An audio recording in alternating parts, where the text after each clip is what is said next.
Hello students, तो आज हम लोग स्टार्ट करने जा रहे हैं इलेक्ट्रिक चार्जेस एंड फील्ड का एक एक्स्ट्रा कॉन्सेप्ट, और वो है कि कैसे हम लोग इलेक्ट्रिक फ्लक्स कैलकुलेट करेंगे by the concept of solid angle. तो बच्चों देखो, ये लेक्चर देखने से पहले जो है ना, कम से कम 2 लेक्चर आपका जरूर देखा होना चाहिए कि इलेक्ट्रिक फ्लक्स होता क्या है और हम लोग कैसे कैलकुलेट करते हैं। तो 2 लेक्चर, एक है electric charges and field lecture number 13 जो कि इलेक्ट्रिक फ्लक्स का पार्ट 1 है कि जब इलेक्ट्रिक फील्ड लाइंस दिया होता है तो किसी भी सरफेस से कैसे हम लोग फ्लक्स निकालते हैं, और दूसरा है इलेक्ट्रिक फ्लक्स का पार्ट 2 कि जब कोई पॉइंट चार्ज दिया हो और उसके वजह से किसी सरफेस से कैसे हम लोग इलेक्ट्रिक फ्लक्स निकालते हैं। तो ये दोनों देखा हुआ रहेगा। इलेक्ट्रिक फ्लक्स हमें पता होना चाहिए ताकि जो है ना थोड़ा सा जल्दी हम लोग चीज़ें समझ पाएँ। ये आज जो सॉलिड एंगल के कॉन्सेप्ट पढ़ने जा रहे हैं, ठीक है, चलिए देखते हैं। तो सबसे पहले हम लोग देखें बच्चों, यहाँ देखो electric flux bye solid angle. तो सॉलिड एंगल हम लोग समझते हैं कि क्या है, लेकिन उस तरीके से समझेंगे जो हम लोग क्लास 10th से पढ़ते आ रहे हैं, और वो है प्लेन एंगल के बारे में। ठीक, यानी कि ट्रिग्नोमेट्री में भी मैंने आप लोग को क्लास 11th में बताया है, बेसिक मैथमेटिक्स फॉर फिजिक्स में। ठीक है, चलिए देखते हैं व्हाट इज प्लेन एंगल, और इसी को एक्सटेंड करेंगे सॉलिड एंगल में।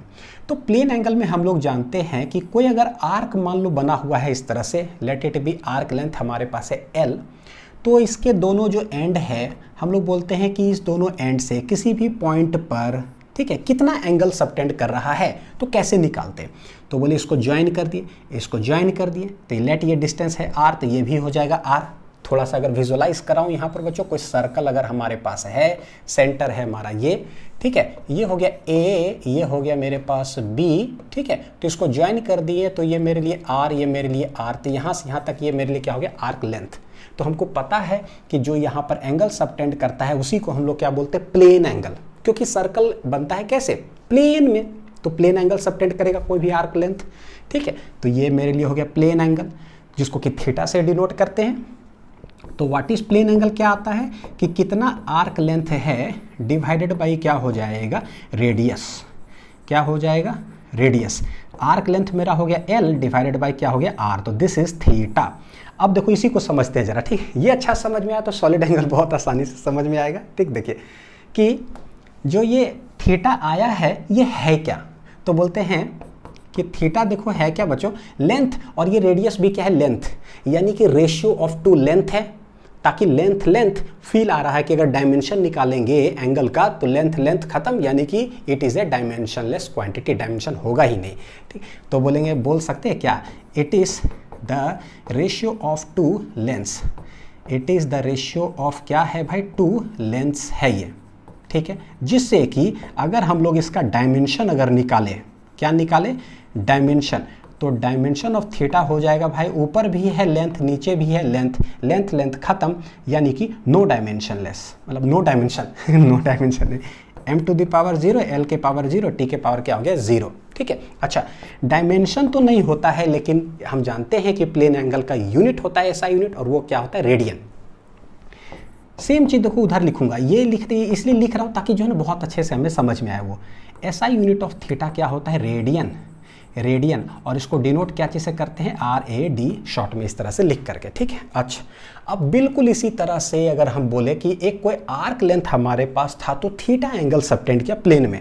अब अगर मेरे पास मान लो कि कोई सरफेस एरिया अगर हो, तब क्या होगा, कोई सरफेस एरिया है, ये कितना एंगल सबटेंड करेगा मेरे आँख के पास, यानी कि कोई पॉइंट, ये मेरा आँख है मान लो, तो कैसे करेंगे। तो बोले अच्छा देखो ये पूरा जो है सबटेंड करना है, तो कैसे हम कह सकते हैं, जैसे कि कोई आर्क लेंथ था बच्चों, तो यहाँ से ज्वाइन किया इधर, एंड पॉइंट से यहाँ ज्वाइन कर दिया। ठीक, ये देखो जरा, इस पॉइंट से आँख के पास लाओ एक लाइन, तो ये एक मेरे को लाइन दिख रहा है, यहाँ से भी ज्वाइन कर दिया आँख के पास, यानी कि फील आ रहा है ऐसे ऐसे, देखो कुछ एंगल सबटेंड तो किया है, एक लाइन। ठीक है, फिर ये लाइन भी कुछ ना कुछ एंगल सबटेंड करेगा, तो यहाँ से एक लाइन आया था, इधर से एक लाइन आँख के पास लाओ तो कुछ एंगल देखो ये दोनों के बीच सबटेंड हुआ।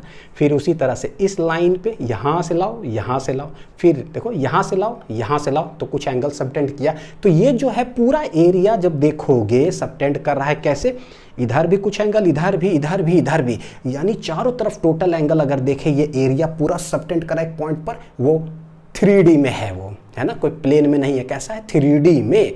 यही जो एंगल सबटेंड करता है कोई भी surface area at a point, मान लो मेरा आंख, that is known as solid angle. ठीक है, बनाता हूं डायग्राम देखो विजुलाइज करने के लिए। लेट मान लो कि रेक्टेंगुलर जैसे एरिया था ना, वही ले लेते उदाहरण के लिए। ऐसे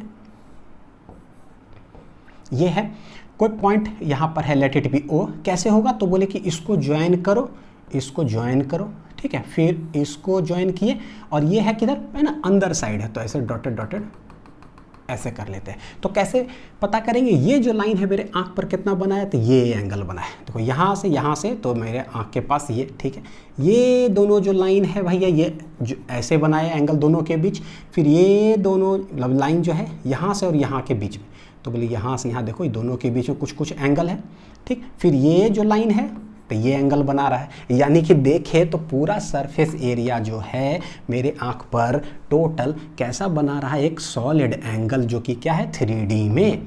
तो इसी को बच्चों हम लोग क्या बोलते हैं, solid angle.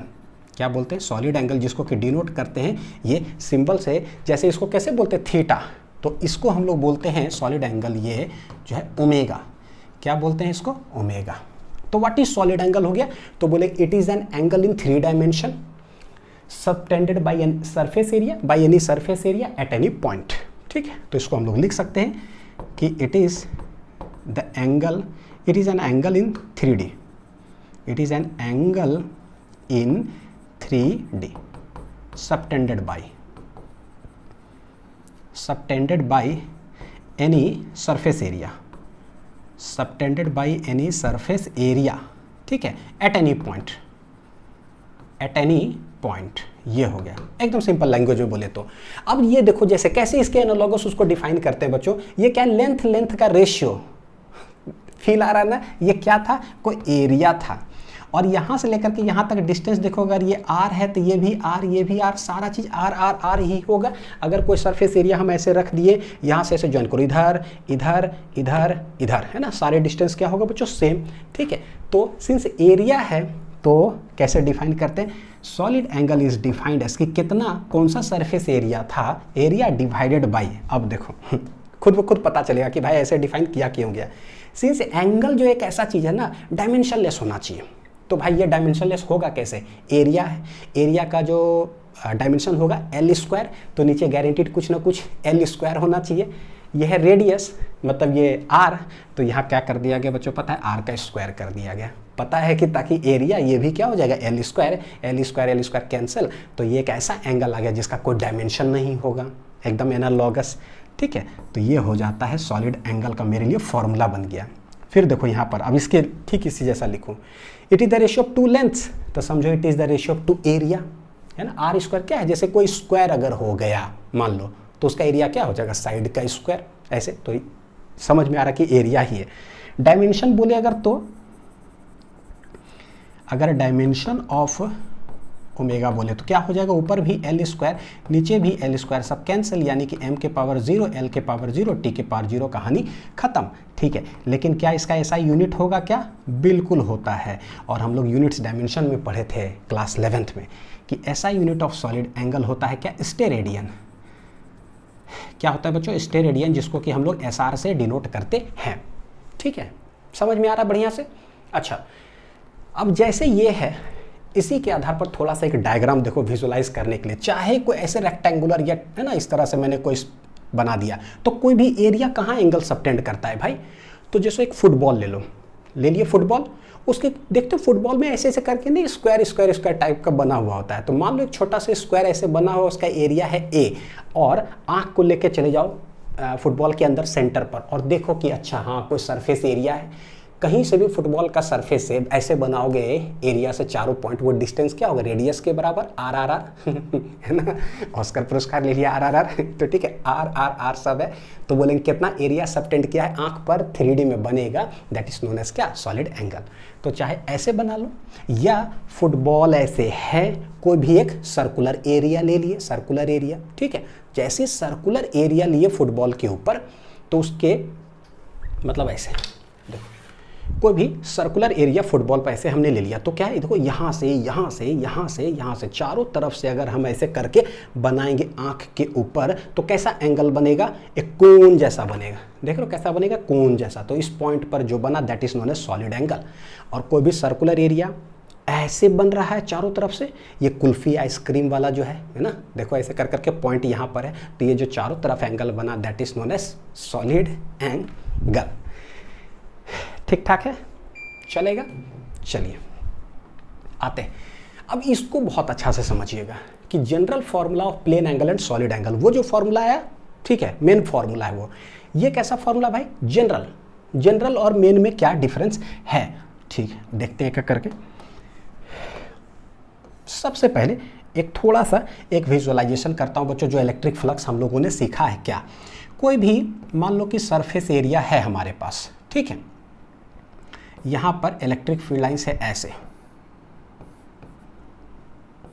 Electric field lines है ऐसे, सरफेस एरिया है, लेट इट बी ए मान लेते हैं, तो ए सरफेस है ऐसे, अगर इसको मैं ज्वाइन कर दूं इस तरह से ताकि एक लाइन जैसा कुछ फील आ रहा है कि ऐसे रखा हुआ है ये, ठीक है, तो यहाँ से 90 डिग्री पर अगर मैं बोलूँ कि एरिया सरफेस ऐसे, एरिया वेक्टर किधर होगा, तो बोले सरफेस के परपेंडिकुलर, सरफेस के परपेंडिकुलर, ठीक है, यानी कि एक लाइन जैसा फील आ रहा है, हाँ ठीक है, इसके परपेंडिकुलर, तो एरिया वेक्टर हो गया इधर, ये हो गया मेन, क्या हो गया ये पता है, मेन, जो कि मेन मतलब बोलो तो समझो बहुत आसान है। फ्लक्स कैसे निकालते थे, फ्लक्स होता क्या है, कितना इलेक्ट्रिक फील्ड लाइंस पास कर रहा है, कितना इलेक्ट्रिक फील्ड लाइंस पास कर रहा है सरफेस के किधर, परपेंडिकुलरली, ये इंपॉर्टेंट है। तो ये है इलेक्ट्रिक फील्ड स्ट्रेंथ जो भी, और ये है एरिया वेक्टर, दोनों के बीच का एंगल अभी है कितना, कितना एंगल है देखो जरा, 0 डिग्री, तो लेट उसको हम बोलते हैं अल्फा से डिनोट करते हैं। व्हाट इज अल्फा, तो angle between electric field and area vector, theta भी बोल सकते हो, कुछ भी है ना, लेट हम अल्फा से डिनोट करें, तो यहाँ पर अल्फा बच्चों है कितना डिग्री, 0 डिग्री। तो हमको पता है कि फ्लक्स कैसे डिफाइन हम लोग करते हैं, क्या है भाई, ई डॉट ए, इसलिए बोले थे बच्चों फ्लक्स कम से कम देखा हुआ रहना चाहिए, ठीक है, कि क्या है ये सब। तो ये ई ए कॉस क्या है, दोनों के बीच का एंगल अल्फा, अल्फा है 0 डिग्री, तो जब रखेंगे ई ए कॉस 0 तो ये हो जाएगा कॉस 0 1, यानी कि हो गया ई ए, तो ये हो गया मेरा मेन, क्या हो गया मेरा मेन, बहुत आसान सिंपल सा। लेकिन अब करते क्या है, जनरल में क्या होता है कि लेट एरिया वेक्टर, मतलब एरिया सरफेस ऐसे जो है उसको टिल्ट कर देते हैं, तो भैया टिल्ट कर देंगे तो उसका एरिया वेक्टर अभी ऐसे है, टिल्ट कर देंगे तो एरिया वेक्टर ऐसे हो जाएगा, और लेट इलेक्ट्रिक फील्ड लाइंस ऐसा ही है, तब क्या होगा, तो चलो जनरल में चलते हैं जरा, जनरल फॉर्मूला। तो जनरल में हमने देखा कि मान लो कि भैया अगर एरिया जो है ना वो टिल्टेड हो, तो इसका एरिया वेक्टर तो इधर हो गया सरफेस के परपेंडिकुलर, सरफेस के परपेंडिकुलर, और इलेक्ट्रिक फील्ड लाइंस कैसे, जैसे है वैसे है, लेट इट बी है। तो अब क्या है, इन दोनों के बीच कुछ ना कुछ एंगल हो गया, तो हम लोग डिफाइन कैसे करते हैं फ्लक्स, फ्लक्स डिफाइन करते हैं कि भाई इलेक्ट्रिक फील्ड लाइंस ऐसे जा रहा है, ठीक है, कितना इलेक्ट्रिक फील्ड लाइंस जो है ना सरफेस के परपेंडिकुलर जा रहा है वो बताओ, सरफेस के परपेंडिकुलर जा रहा है वो बताओ। तो हम लोग बोलते हैं कि अच्छा ठीक है, देखो ये इधर आ जाएगा कितना, ई कॉस ऑफ अल्फा, तो फ्लक्स कैसे हो जाता है, ई कॉस अल्फा इंटू ए, कितना इलेक्ट्रिक फ्लक्स है परपेंडिकुलर एरिया के, तो हो गया दोनों गुना कर दिया, आंसर आ गया। तो देखो क्या है, ई कॉस अल्फा इंटू ए बच्चों जो हम कह सकते हैं, क्या ये मेरे लिए जो मेन डायग्राम है क्या उसी के अकॉर्डिंगली नहीं है, परपेंडिकुलर ऐसे रखो भाई, देखो कितना इलेक्ट्रिक फील्ड लाइंस जा रहा है एरिया वेक्टर के डायरेक्शन में, ठीक, यानी कहने का मतलब इस डायग्राम को हम लोग ट्रांसफॉर्म कर सकते हैं, देखो ऐसे, बोले इलेक्ट्रिक फील्ड लाइंस कैसे है, ऐसे है, और भाई सरफेस के परपेंडिकुलर कितना, सॉरी एरिया वेक्टर, सबसे पहले बच्चों क्या एरिया वेक्टर, एरिया वेक्टर ऐसे है सरफेस के परपेंडिकुलर, ठीक है, कितना इलेक्ट्रिक फील्ड लाइंस जा रहा है सरफेस के perpendicular, that is E cos alpha, surface के परपेंडिकुलर कितना जा रहा है वो बताओ, that is E cos of alpha.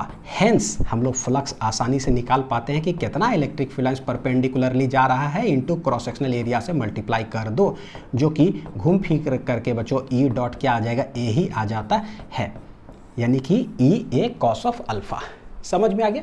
तो जब टिल्टेड हो तो दोनों के बीच कुछ ना कुछ एंगल हो जाता है, उस एंगल को समझो कि डायग्राम को एक तरह से हम सीधा करते हैं, क्यों, ताकि थोड़ा सा आसान करने के लिए, क्योंकि मेन डायग्राम हमारा जो है ना ऐसे रहता है तो अच्छा से विजुअलाइज होता है, और कुछ भी नहीं है, बस इसी का सब कुछ खेल है, यही है जो सॉलिड एंगल का एक्सप्लेनेशन में समझ में नहीं आता है, ठीक है। अच्छा इसको जो है अब मैं जो है बच्चों इसको रिलेट करने जा रहा हूं जरा अलग से, देखो जरा प्लेन एंगल, जो चीज़ आपने यहाँ समझा है उसको प्लेन एंगल में समझाता हूँ। अभी हमने देखा था क्या कि भाई कोई भी अगर कर्वेचर अगर होगा ना तो उसका लेंथ, आर्क लेंथ है लेट इट बी एल, तो बोलते हैं सेंटर पर कितना एंगल बन रहा है। तो यहाँ से इसको ज्वाइन किए, यहाँ से इसको एंड पॉइंट को ज्वाइन किए, तो दोनों डिस्टेंस होगा सेम आर आर के बराबर, तो बोले थीटा हो गया arc length divided by radius. ठीक है, लेकिन बोलता हूँ कि मान लो कभी भी कोई परपेंडिकुलर लेंथ हमने दे दिया, अब बोल रहा हूँ कि यहाँ पर कितना एंगल सबटेंड करेगा, कैसे निकालोगे। तो बोले यार परपेंडिकुलर मान लो ठीक है, इसको ज्वाइन कर दिए यहाँ तक, डिस्टेंस तो मान लो लेट इट भी दोनों सेम ही हो गया, कलम ऐसे रख दिया तो यहाँ से यहाँ दोनों डिस्टेंस सेम है। लेकिन भाई हम जो एंगल यहाँ निकालेंगे तो उसके लिए तो हमको कर्वेचर लेंथ चाहिए, टेढ़ा वाला, क्योंकि आर्क लेंथ बटे रेडियस होता है ना, परपेंडिकुलर लेंथ तो होता नहीं है। तो यहाँ पर तो हम समझो कि ये यूज़ नहीं कर सकते हैं। ठीक है, थीटा इक्वल टू एल बटे आर जो है हम यहाँ पर नहीं यूज़ कर सकते, क्योंकि भाई ये नहीं है वो। तो करते क्या है बच्चों, सो वी टेक, पता है क्या, स्मॉल लेंथ। क्या है, स्मॉल लेंथ लेते हैं। क्यों स्मॉल लेंथ लेते हैं, अभी रीज़न समझ में आएगा। अभी तो जैसे देखोगे है ना, मान लो इसको अगर हम ऐसे करें, कर्वेचर बनाए, तो भाई ये लेंथ और ये लेंथ देखो अलग अलग हो जाएगा, ये थोड़ा कम लेंथ और ये वाला ज़्यादा लेंथ हो जाएगा ना। ठीक, लेकिन अगर छोटा किए तो इतना छोटा, एकदम इतना सा लेंथ है। अब 1 ही मिलीमीटर अगर ले ले, बहुत छोटा, तो चाहे वो सीधा बनाओ 1 मिलीमीटर या बच्चों कर्वेचर बनाओ, क्या फ़र्क पड़ता है यार, दोनों तो सेम ही हो गया है ना। यानी कि अगर बहुत छोटा लेंगे तो परपेंडिकुलर लेंथ या कर्वेचर लेंथ दोनों क्या है मेरा सेम। तो हम आराम से फिर क्या है, मान लो किसी जगह पर अगर बोला जाए कि कितना एंगल ये बनाएगा, तो लेट छोटा लेंथ है कितना, डेल्टा एल, तो ये डिस्टेंस आर आर सब क्या होगा सेम, तो एंगल जो यहाँ पर बनेगा वो भी कितना एंगल बनेगा, बहुत छोटा एंगल बनेगा, let it be delta theta. तो हम फिर ये फॉर्मूला आसानी से लगा सकते हैं, क्योंकि कर्वेचर लेंथ के बराबर हो गया है, ये नियरली इक्वल टू क्या हो गया बच्चों, आर्क लेंथ ही हो गया। तो हम फॉर्मूला लगा सकते हैं। ठीक, क्या बन जाएगा, कितना है arc length divided by radius. समझ में आ रहा है। तो जब भी परपेंडिकुलर बोलूँगा तो बोला भाई परपेंडिकुलर के लिए तो लगता नहीं है, काम करो छोटा लेंथ ले लो। अगर छोटा लेंथ ले लेंगे फिर से ये वाला फॉर्मूला हम अप्लाई कर सकते हैं। अच्छा, एक और चीज़, जब लेंथ बहुत छोटा लेते हैं बच्चों, जब लेंथ बहुत छोटा लेते हैं तो क्या, देखो जरा, बहुत छोटा लेंथ लिए, इतना ही से छोटा लेंथ लिए। अब इस पॉइंट से मैं क्या करता हूँ, यहाँ तक मिलाया इसको, मैंने मिलाया इसको, तो ये भी डिस्टेंस आर है, ये भी डिस्टेंस आर है। अगर ये डिस्टेंस के ठीक मिडिल पॉइंट पर अगर बोलूँ मैं एकदम मिडिल पॉइंट पे, बीच पे, और यहाँ से अगर मैं ऐसे मिलाऊँ एक लेंथ, तो ये भी क्या है, देखो गौर करके आर ही नहीं है, 1 ही मिलीमीटर का एक छोटा सा लेंथ है एक पॉइंट से। तो चाहे टॉप पॉइंट पे मिलाओ, बॉटम पे मिलाओ या बीच में मिलाओ, सब डिस्टेंस क्या है सेम, सब डिस्टेंस क्या है सेम। तो ये भी आ रहा है। तो क्या हम कह सकते हैं कि मान लो ये O है, कोई भी लेंथ हमने लिया, उसका जो मिडिल पॉइंट है वो है let it be P, middle point क्या है let it be P, length कितना है L। तो O से लेकर के पॉइंट P की तरफ अगर ये R है, तो मिडिल पॉइंट पर अगर वेक्टर अगर बनाना चाहें तो कैसे बनेगा, R वेक्टर, पोजिशन वेक्टर कैसे बनाते हैं, O से पॉइंट P की तरफ ऐसे। तो ये जो R वेक्टर है हम टॉप पर भी बनाएंगे तो समझो सेम ही डायरेक्शन में है, बॉटम पर भी अगर बना रहे हैं तो सेम डायरेक्शन, और मिडिल में भी बनाए तो सेम डायरेक्शन। तो जब लेंथ छोटा लेते हैं तो बस उसके मिडिल में लेकर के हम आर वेक्टर बना दिए, तो आप समझ जाना, वो टॉप पर भी बनाते हैं, बॉटम भी है, मिडिल में भी, तो सब कुछ क्या है मेरे लिए सेम है। बोलोगे सर क्यों बता रहे हो ये सब, बच्चों सब चीज़ के पीछे रीज़न है, अभी आप लिखते जाओ। ठीक है, क्या क्या है आर वेक्टर का क्या है, अब बताता हूँ। देखो लेट हम लेते हैं प्लेन एंगल के लिए, देखो एक लेंथ हमने ले लिया ऐसे, लेकिन ये लेंथ हमने लिया है बहुत छोटा। क्या लिया हमने, बहुत छोटा। हम अभी देखें कि कोई भी अगर कर्वेचर हो तो थीटा इक्वल टू एल बटे आर, बहुत छोटा लेते हैं भैया, तो ये वाला हम लगा सकते हैं, delta theta equal to delta L by R. तो करते हैं क्या, सिंस दिस इज बहुत छोटा डेल्टा एल, मैं डायग्राम बड़ा बना रहा हूँ आपके समझाने के लिए, लेकिन है बहुत छोटा, डेल्टा एल से समझ लीजिए। ठीक है, L is very small, L is very small. ठीक, तो होगा क्या, पॉइंट पर ऐसे हमने ज्वाइन किया, ऐसे हमने ज्वाइन किया, तो ये भी आर होगा, ये भी आर होगा। और अगर इसके मिडिल में भी अगर हम ज्वाइन कर दिए ना, ये मेरा पॉइंट पी है, तो ये भी क्या होगा आर। अब समझ में आ रहा है, छोटा है तो सब भैया बराबर बराबर बराबर है। देखने में लग नहीं रहा है क्योंकि मैंने डायग्राम बड़ा बनाया आपको समझाने के लिए। ठीक, तो क्या इसको हम एक्सटेंड करते तो ये मेरे लिए वेक्टर आर है, क्या है, कितना एंगल यहाँ पर बनाएगा, तो ये एंगल बन जाएगा डेल्टा थीटा, क्योंकि लेंथ बहुत छोटा लेते हैं तो हम लगा सकते हैं डेल्टा थीटा इक्वल टू हो जाएगा डेल्टा एल डिवाइडेड बाई क्या है आर। क्यों लगा सकते हैं, since L is very small, इसीलिए since L is very small, लगा दिए। बोलोगे सर ये आर वेक्टर आप जो ले रहे हो ये क्या है? बच्चों इसको आप देखो, क्या हम ये यहाँ पर बोल सकते हैं ऐसा कि मान लो यहाँ पर एक समझो कि पॉइंट Q चार्ज था, यहाँ से लेकर के यहाँ तक डिस्टेंस है R, तो भैया इलेक्ट्रिक फील्ड जो है यहाँ पर है का मतलब है समझो कि एक पॉइंट चार्ज के वजह से मान लो आ रहा है, तो आप कैसे लिखते हैं इलेक्ट्रिक फील्ड? डायरेक्शन, तो बोले कि प्लस चार्ज के कारण अवे होता है इलेक्ट्रिक फील्ड लाइन्स, यानी कि अगर ये पॉइंट है मेरा O, ये पॉइंट है मेरा P, तो P पॉइंट पर इलेक्ट्रिक फील्ड का डायरेक्शन किधर होगा? अवे डायरेक्शन होगा, जहाँ चार्ज है उसके अवे। ठीक है, क्या ये R जो है पोजीशन वेक्टर इसका किधर होगा? इसी डायरेक्शन में, यानी कि इसी को मैं R वेक्टर भी लिख सकता हूँ क्या? सोचो, सेम नहीं, डायरेक्शन वाइज। कैसे मैंने लिखा है? डायरेक्शन वाइज लिख सकते हैं कि जिधर इलेक्ट्रिक फील्ड का डायरेक्शन है समझो कि वही R वेक्टर का डायरेक्शन है। तो मैं जो प्लेन एंगल आपको बना रहा हूं कि कोई लाइन के वजह से जो बन रहा है या आर्क लेंथ के वजह से जो बन रहा है, एक मैंने जो आर वेक्टर बनाया है, एक पॉइंट है O, एक पॉइंट है P, ये मेरे किस काम का आने वाला है? यहाँ पर रखेंगे एक पॉइंट चार्ज, R डिस्टेंस पर बोलेंगे एक पॉइंट P है, बताओ कि किधर इलेक्ट्रिक फील्ड? बोलेंगे भैया आर वेक्टर जिधर है उसी डायरेक्शन में क्या है? इलेक्ट्रिक फील्ड है। तो ये जो डायग्राम आप देख रहे हो, एक था इलेक्ट्रिक फील्ड का, यानी कि एक हो गया आर वेक्टर का, ठीक है। एक है क्या? जो भी सरफेस एरिया है उसके परपेंडिकुलर डायरेक्शन, मेरे लिए क्या है यहाँ? जो भी लेंथ मेरे पास है उसके परपेंडिकुलर डायरेक्शन, तो यही होगा। तो ये जो लाल हम क्या कह सकते हैं? This is the perpendicular direction of, perpendicular direction to length delta L, ठीक है। तो ये मेरे लिए बच्चों देखो क्या हो गया? ये मेन हो गया, जैसे ये मेन है सरफेस के परपेंडिकुलर, ठीक, लेंथ के परपेंडिकुलर, इधर ही होता है ये इलेक्ट्रिक फील्ड या आर वेक्टर, इधर ही आर वेक्टर है, यानी कि ठीक ठाक है दोनों के बीच में। यहाँ पर बोल देते हैं कि अल्फा देखो यहाँ क्या है? 0। What is alpha? Angle between vector R and perpendicular direction of length, perpendicular direction to length of length चलेगा। आप ना बच्चों क्या करो, फिलहाल इससे रिलेट करके सब कुछ सोचने का कोशिश करो, सब कुछ इससे। अल्फा क्या है? इलेक्ट्रिक फील्ड और एरिया वेक्टर। यहाँ क्या है भाई? इलेक्ट्रिक फील्ड की जगह पे आर वेक्टर एंड लेंथ के परपेंडिकुलर डायरेक्शन के बीच, तो दोनों सेम डायरेक्शन। ये मेन फॉर्मूला हो गया। जनरल फॉर्मूला क्या करते थे, और इसके लिए फॉर्मूला ऐसा आया, ठीक है। जनरल के लिए क्या करते, एरिया को टिल्ट कर दिए। अब मैं क्या करता हूँ, ये जो लेंथ है ना, लेंथ को कर देता हूँ टिल्ट, तब देखो क्या होगा। ये लेंथ को मैंने कर दिया टिल्ट, ये है O, समझ लो कि एक पॉइंट चार्ज यहाँ पे रखेंगे, ये मिडिल में हमने ज्वाइन करा है इसको, ठीक है। ये है मेरे लिए पॉइंट P, तो ये मेरे लिए है पॉइंट P, ये डिस्टेंस है R, ये मेरे लिए हो गया बच्चों के R वेक्टर, ठीक ठाक है ना। ये मेरे लिए R वेक्टर हो गया। बोलो सर आप कर क्या रहे हो यार? बिल्कुल बताता हूँ कर क्या रहा हूँ। जब एरिया को टिल्ट करते हैं ना, तो एरिया वेक्टर और इलेक्ट्रिक फील्ड के बीच का कुछ ना कुछ एंगल हो जाता है, और ये जो इलेक्ट्रिक फील्ड है हम इसको आर वेक्टर भी बोल सकते हैं कि ये समझो O है, पॉइंट चार्ज यहाँ रखा हो, ये मेरा point P, R vector tilt हो जाता है, दोनों के बीच कुछ ना कुछ एंगल हो जाता है। देखो यहाँ पर कुछ ना कुछ एंगल हो गया होगा। कैसे? लाइन है, लाइन के ठीक परपेंडिकुलर डायरेक्शन, देखो ये हो गया मेरे लिए alpha. What is this? This is perpendicular direction of length. क्या है मेरे लिए? Perpendicular direction of length, this is alpha, कुछ ना कुछ है। ये जो लेंथ है टोटल कितना है? Delta L। तो जब टिल्ट हो जाता है ना, तो कुछ ना कुछ एंगल हो जाता है। हम क्या करते हैं, इसको उठा करके ना हम सीधा कर देते हैं और उधर चले जाते, तो बड़ी आसानी से निकल जाता है, ठीक है। देखो ये जो टेढ़ा था उसको हमने सीधा कर दिया, फिर फ्लक्स बहुत आसानी से निकल गया।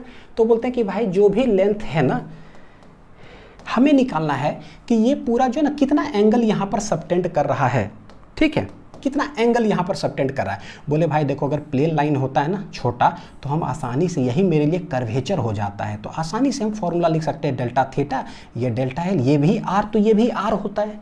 लेकिन जब टेढ़ा हो गया ना, तो ये डिस्टेंस अलग हो गया और ये डिस्टेंस अलग हो गया। अब सब R के बराबर नहीं है, जिसके कारण हम मतलब प्लेन एंगल का फॉर्मूला लगाने में दिक्कत आएगा। इसीलिए इस लाइन को हम सीधा कर देते हैं। जैसे ही सीधा करेंगे ना, खटाक से हम लगा देंगे delta theta equal to delta L by R। लेकिन सवाल है कि भैया ऐसे टेढ़ा है, ये है डेल्टा L लेंथ, जब हम इसको सीधा करेंगे तो क्या वो डेल्टा L ही होगा या कुछ और हो जाएगा? कुछ और हो जाएगा। तो क्या हो जाएगा वो जरा सा मैथमेटिक्स लगा करके देखते हैं। हमको चाहिए बच्चों परपेंडिकुलर सा लेंथ, यानी ये लेंथ चाहिए, ऐसा कोई लेंथ हमें चाहिए, ऐसा लेंथ हमें चाहिए, ठीक है। तो देखना जरा, ये जो ब्लैक वाला लाइन देख रहे हो उसके ठीक परपेंडिकुलर ये, यानी टोटल एंगल ये 90 डिग्री था। तो देखो ये लाइन और ये लाइन कितना है, 90 डिग्री पर। तो अगर ये अल्फा है तो ये कितना होगा, ये हो जाएगा 90 माइनस अल्फा। नहीं, टोटल मिला के 90, तो एक अल्फा तो एक 90 माइनस अल्फा, ठीक। ये लाइन और ये लाइन भी परपेंडिकुलर है, तो ये 90 माइनस अल्फा होगा। तो भैया ये कितना हो जाएगा, अल्फा। कभी भी दो 90 होगा, एक 90 माइनस अल्फा तो दूसरा अल्फा। बोलो सर क्या कर रहे हो, हम परपेंडिकुलर वाला लेंथ निकाल रहे कि कितना होगा। तो बोले ये जो लेंथ है ना, ये है मेरा डेल्टा एल। फिजिक्स में हम जानते हैं कभी भी कोई चीज़ सटा हुआ होता है एंगल से तो क्या लग जाता है, कॉस। जैसे कि कोई एफ इस तरह से हो, इधर हो अल्फा, तो ये कंपोनेंट कितना हो जाएगा, एफ कॉस अल्फा। क्या हो जाएगा बच्चों, एफ कॉस अल्फा। देखो यहाँ पर ये लेंथ कितना है, डेल्टा एल, इधर सटा हुआ है अल्फा, तो ये जो लेंथ हो जाएगा ये क्या बन गया, डेल्टा एल कॉस अल्फा हो गया। कितना हो जाएगा, डेल्टा एल कॉस अल्फा। यानी कि जो टेढ़ा था ना, उसके वजह से कुछ कितना टेढ़ा हुआ समझ में आया, अल्फा। तो परपेंडिकुलर वाला लेंथ निकाले, वो आ गया मेरे लिए डेल्टा एल कॉस अल्फा। अब मेरे लिए डायग्राम कितना कैसा हो गया, सिंपल डायग्राम हो गया। जैसे कैसे टेढ़ा वाला रहता है तो हम सिंपल बना लेते हैं। तो देखो मेरे लिए सिंपल डायग्राम कैसा आ रहा है बच्चों, ये देखना। ये जो लेंथ हो गया मेरे लिए, ये हो गया डेल्टा एल कॉस अल्फा। अब वो पॉइंट पर अगर निकालेंगे तो बहुत आसान, कितना एंगल बना रहा था, देखो ये भी भैया आर है, आर है। सिंस डेल्टा एल मतलब ये लेंथ छोटा ही है, तो यहाँ से ऐसे भी ज्वाइन करेंगे पॉइंट पी पर, ये भी मेरे लिए आर है, सब तरफ आर आर आर, यानी कि ठीक है, हम यहाँ पर एंगल निकाल सकते हैं, प्लेन एंगल, दैट इज क्या है, डेल्टा थीटा। और वो होगा क्या, जितना आर्क लेंथ है, आर्क लेंथ अब मेरे पास आ गया है डेल्टा एल कॉस अल्फा आ गया, डिवाइडेड बाई क्या होता है, रेडियस। ये हो गया in general formula of plane angle. ये क्या हो गया, जनरल। मेन है ना बच्चों, क्या ये सब चीज़ जो है ना, जैसे बुक में पढ़ने से ना मैंने देखा है, जो मैं अपना एक्सपीरियंस बता रहा हूँ यार, समझ में नहीं आता है कि भैया क्या डेल्टा एस कॉस अल्फा ये हो गया। जैसे ही डेल्टा मतलब कि छोटा लेंथ है, छोटा लेंथ है तो मेरे लिए आर्क लेंथ हो गया। लेकिन भैया सीधा रहे, टेढ़ा रहने से दिक्कत होता है, टेढ़ा होने से अल्फा आ जाता है। उसी को जब सीधा करते हैं तो उसका एक कंपोनेंट आ जाता है, देखो कॉस अल्फा। तो ये हो गया मेरे लिए इन जनरल, ठीक। जैसा आपने प्लेन एंगल के लिए किया है, प्लेन एंगल के लिए बस बच्चों हम क्या करेंगे, यही चीज़ को हम 3D में देखते हैं। प्लेन एंगल का मतलब क्या होता है, एक लाइन के वजह से, एक आर्क लेंथ के वजह से हम निकाले तो प्लेन एंगल। अच्छा, अगर वही सरफेस एरिया हो जाए तब जो बनेगा 3D में, दैट इज सॉलिड एंगल। तो जो यहाँ पर लेंथ के लिए कारनामा इधर किए ना, बस ऐसे समझ लो कि एक सरफेस बना देते ना, तो ये डेल्टा थीटा हटा करके क्या लिख देंगे, डेल्टा ओमेगा। मान लो कि सरफेस एरिया है छोटा सा, डेल्टा ए, तो भैया एंगल कितना बनाएगा, डेल्टा ओमेगा, छोटा सा सॉलिड एंगल बनेगा, ठीक।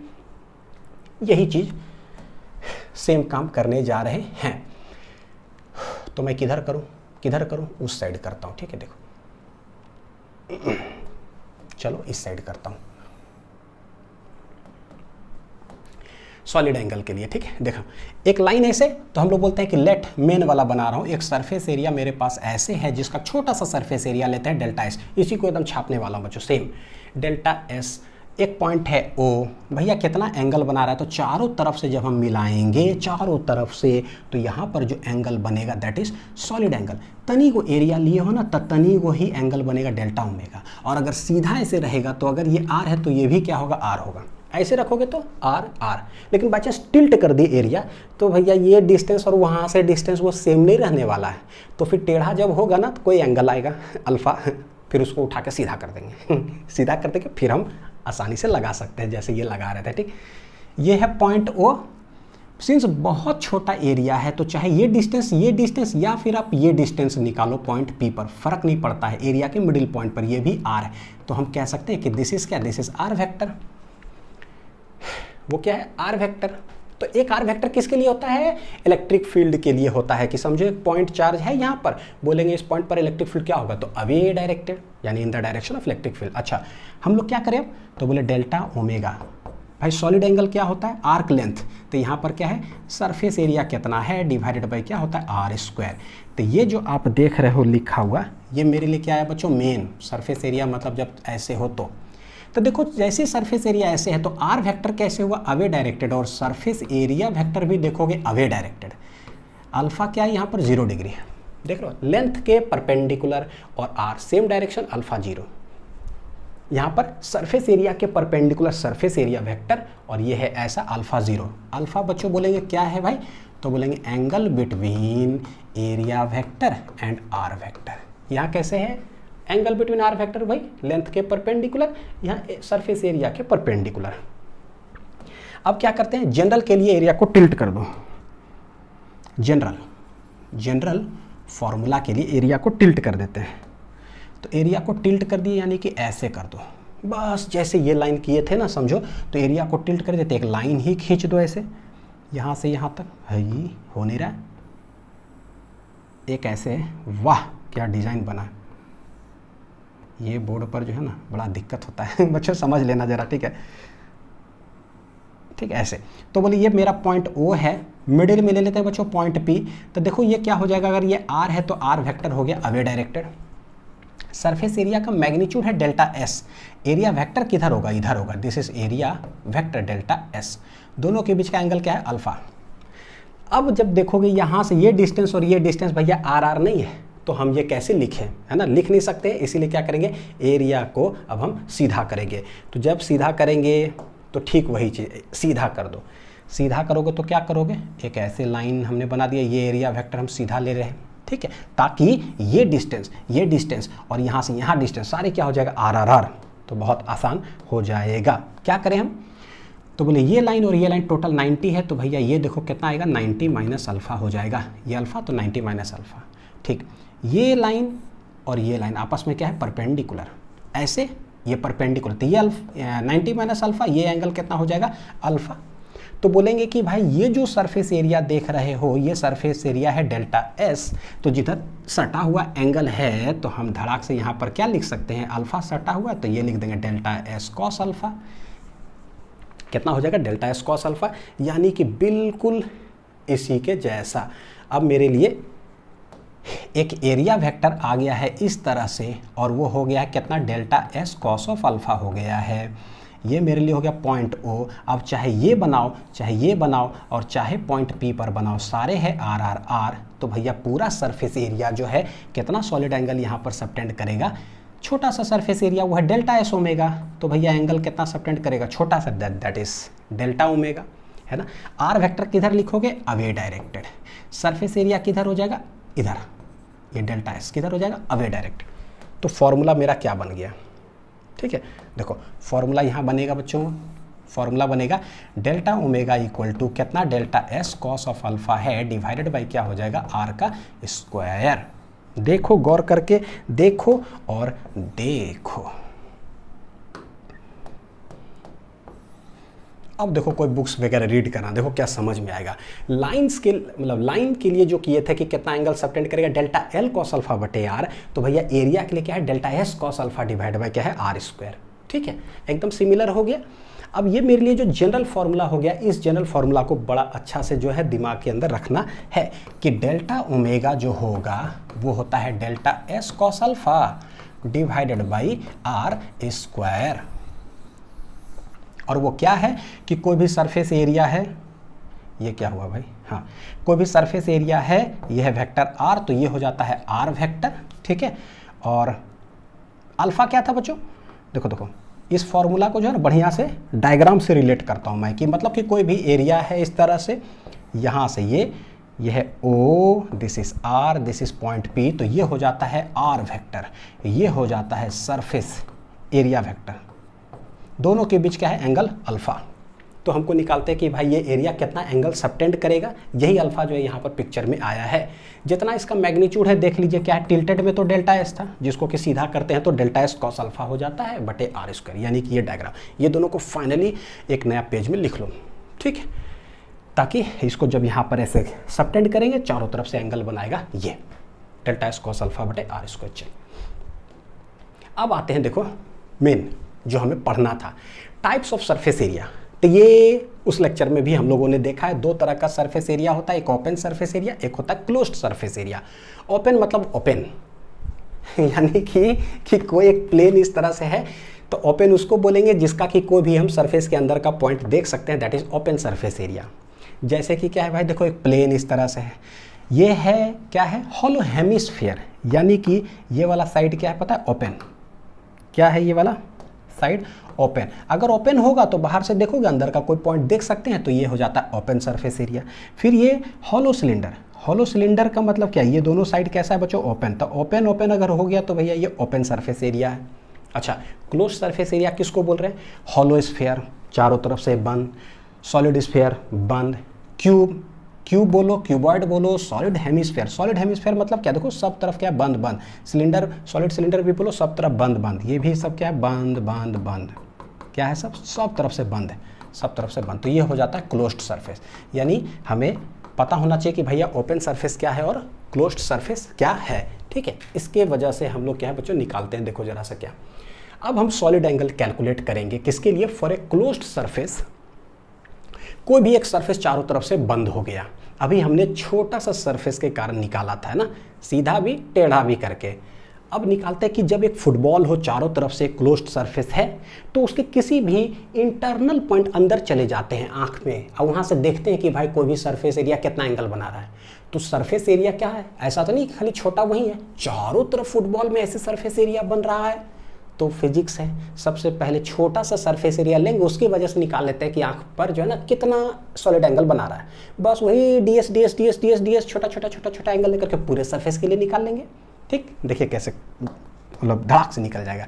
इन जनरल फॉर्मूला लिखता हूँ, क्या होता है जनरल फॉर्मूला का, delta S cos alpha divided by क्या है, आर स्क्वायर। अगर इसको बहुत छोटा ले लिए बच्चों तो ये क्या बोल सकते हैं, इसको डी ओमेगा बोल सकते हैं। सरफेस एरिया को क्या बोल दोगे, ds बोल दोगे, है ना, बहुत छोटा है तो। और cos alpha divided by R square, ये मेरे लिए जनरल फॉर्मूला हो गया, ठीक है ना।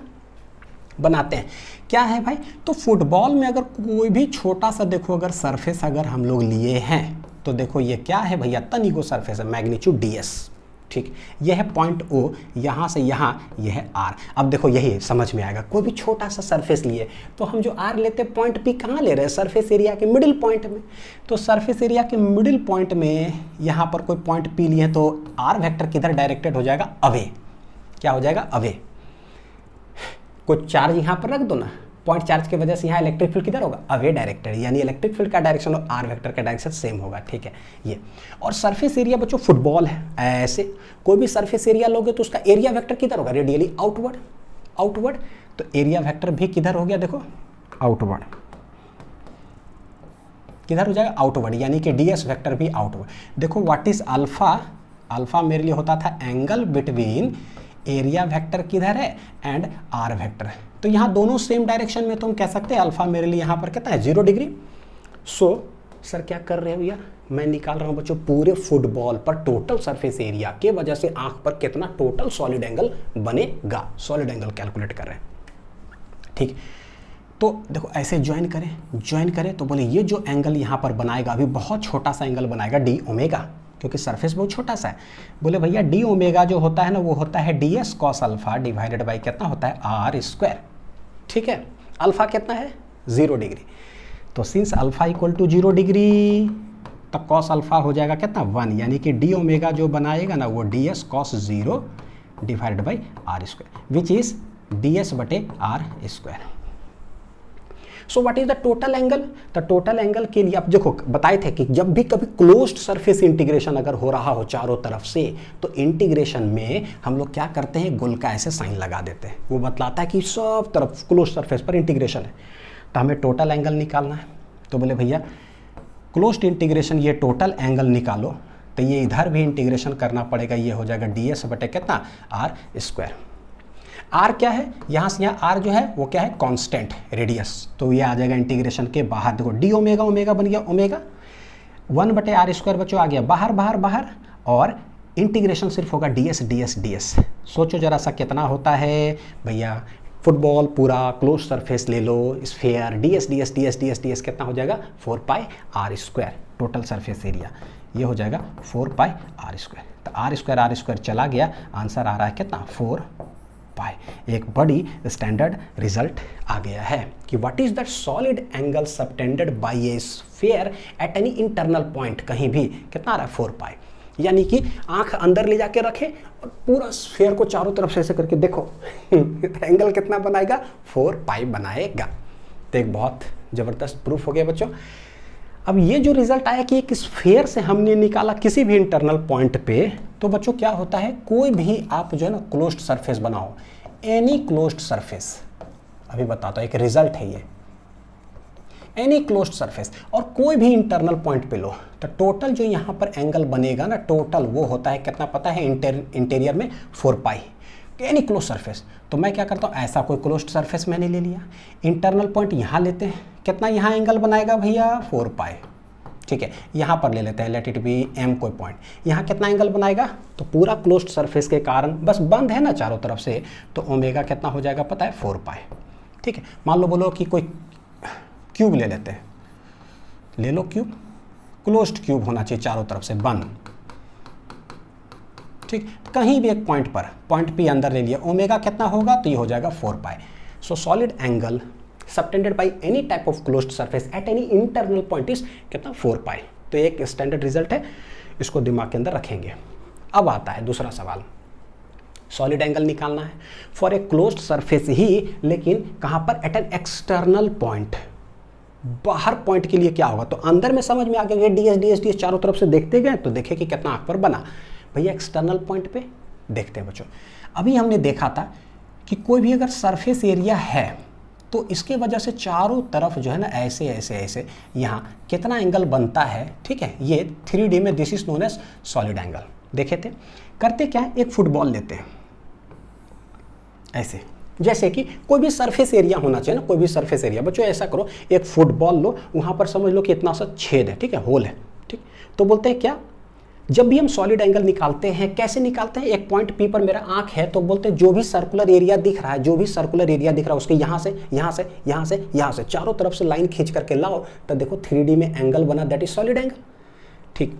एक स्फीयर है, फुटबॉल है हमारा, उसमें समझो कि थोड़ा सा होल किया हुआ है, तो बोलते हैं कि भाई अब अंदर से नहीं देख रहे, किधर से देख रहे हैं, स्फीयर ऐसे है, थोड़ा सा छेदा है इतना दूर, तो एक सर्कुलर होल जैसा नजर आएगा, और हम बाहर यहाँ खड़ा होकर के देख रहे हैं कि भाई ये जो आपको एरिया सरफेस दिख रहा है ना, इसके द्वारा उस जगह पर कितना जो है ना सॉलिड एंगल बनेगा।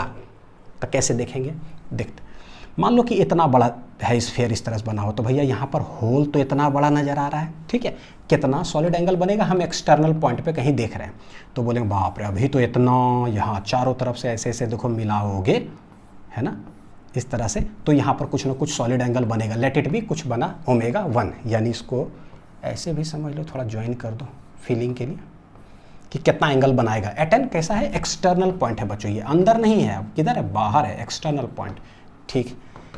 करते क्या है, इस स्फीयर को और बंद करते जाते हैं, बंद करते जाते हैं, क्योंकि हमको किसके लिए निकालना पता है, क्लोज्ड सरफेस के लिए। अभी ये कैसा सरफेस है भाई, ये कैसा सरफेस है, ओपन सरफेस। कैसा सरफेस है, ओपन सरफेस है, क्योंकि ये खुला है तो हम अंदर तो देख सकते हैं, तो ओपन सरफेस। इसको मैं बंद करते जाता हूँ, ठीक है, देखो और बंद करता हूँ, और छोटा किए तो अभी इतना, फिर वही पॉइंट पी है मेरे लिए, तो यहाँ से अभी निकालेंगे तो देखो क्या है, ये जो एंगल बनेगा बच्चों 3D में, लेट इट बी ओमेगा 2। देख रहे हो क्या, जैसे ही सरफेस बंद होते जा रहा है ना, मोर क्लोज्ड हो गया ये, तो भैया एंगल भी क्या हो गया, कम हो गया, ये कम हो गया, क्या हो गया, ये कम हो गया, ठीक है। और क्लोज करता हूँ, और क्लोज करता हूँ, तो और क्लोज करूँगा तो लो भाई एकदम बंद ही कर दिया इतना दूर, अब छोटा सा जगह बना, फिर पॉइंट पी पर अगर निकालेंगे तो कितना एंगल बनेगा, तो बोलेंगे अब जो एंगल बनेगा वो और भी छोटा हो गया, तो ओमेगा 3 क्या हो गया, और भी छोटा हो गया। इसी तरह से करते करते अभी भी देखो कैसा है बच्चों, ओपन सरफेस। कैसा है, ओपन सरफेस।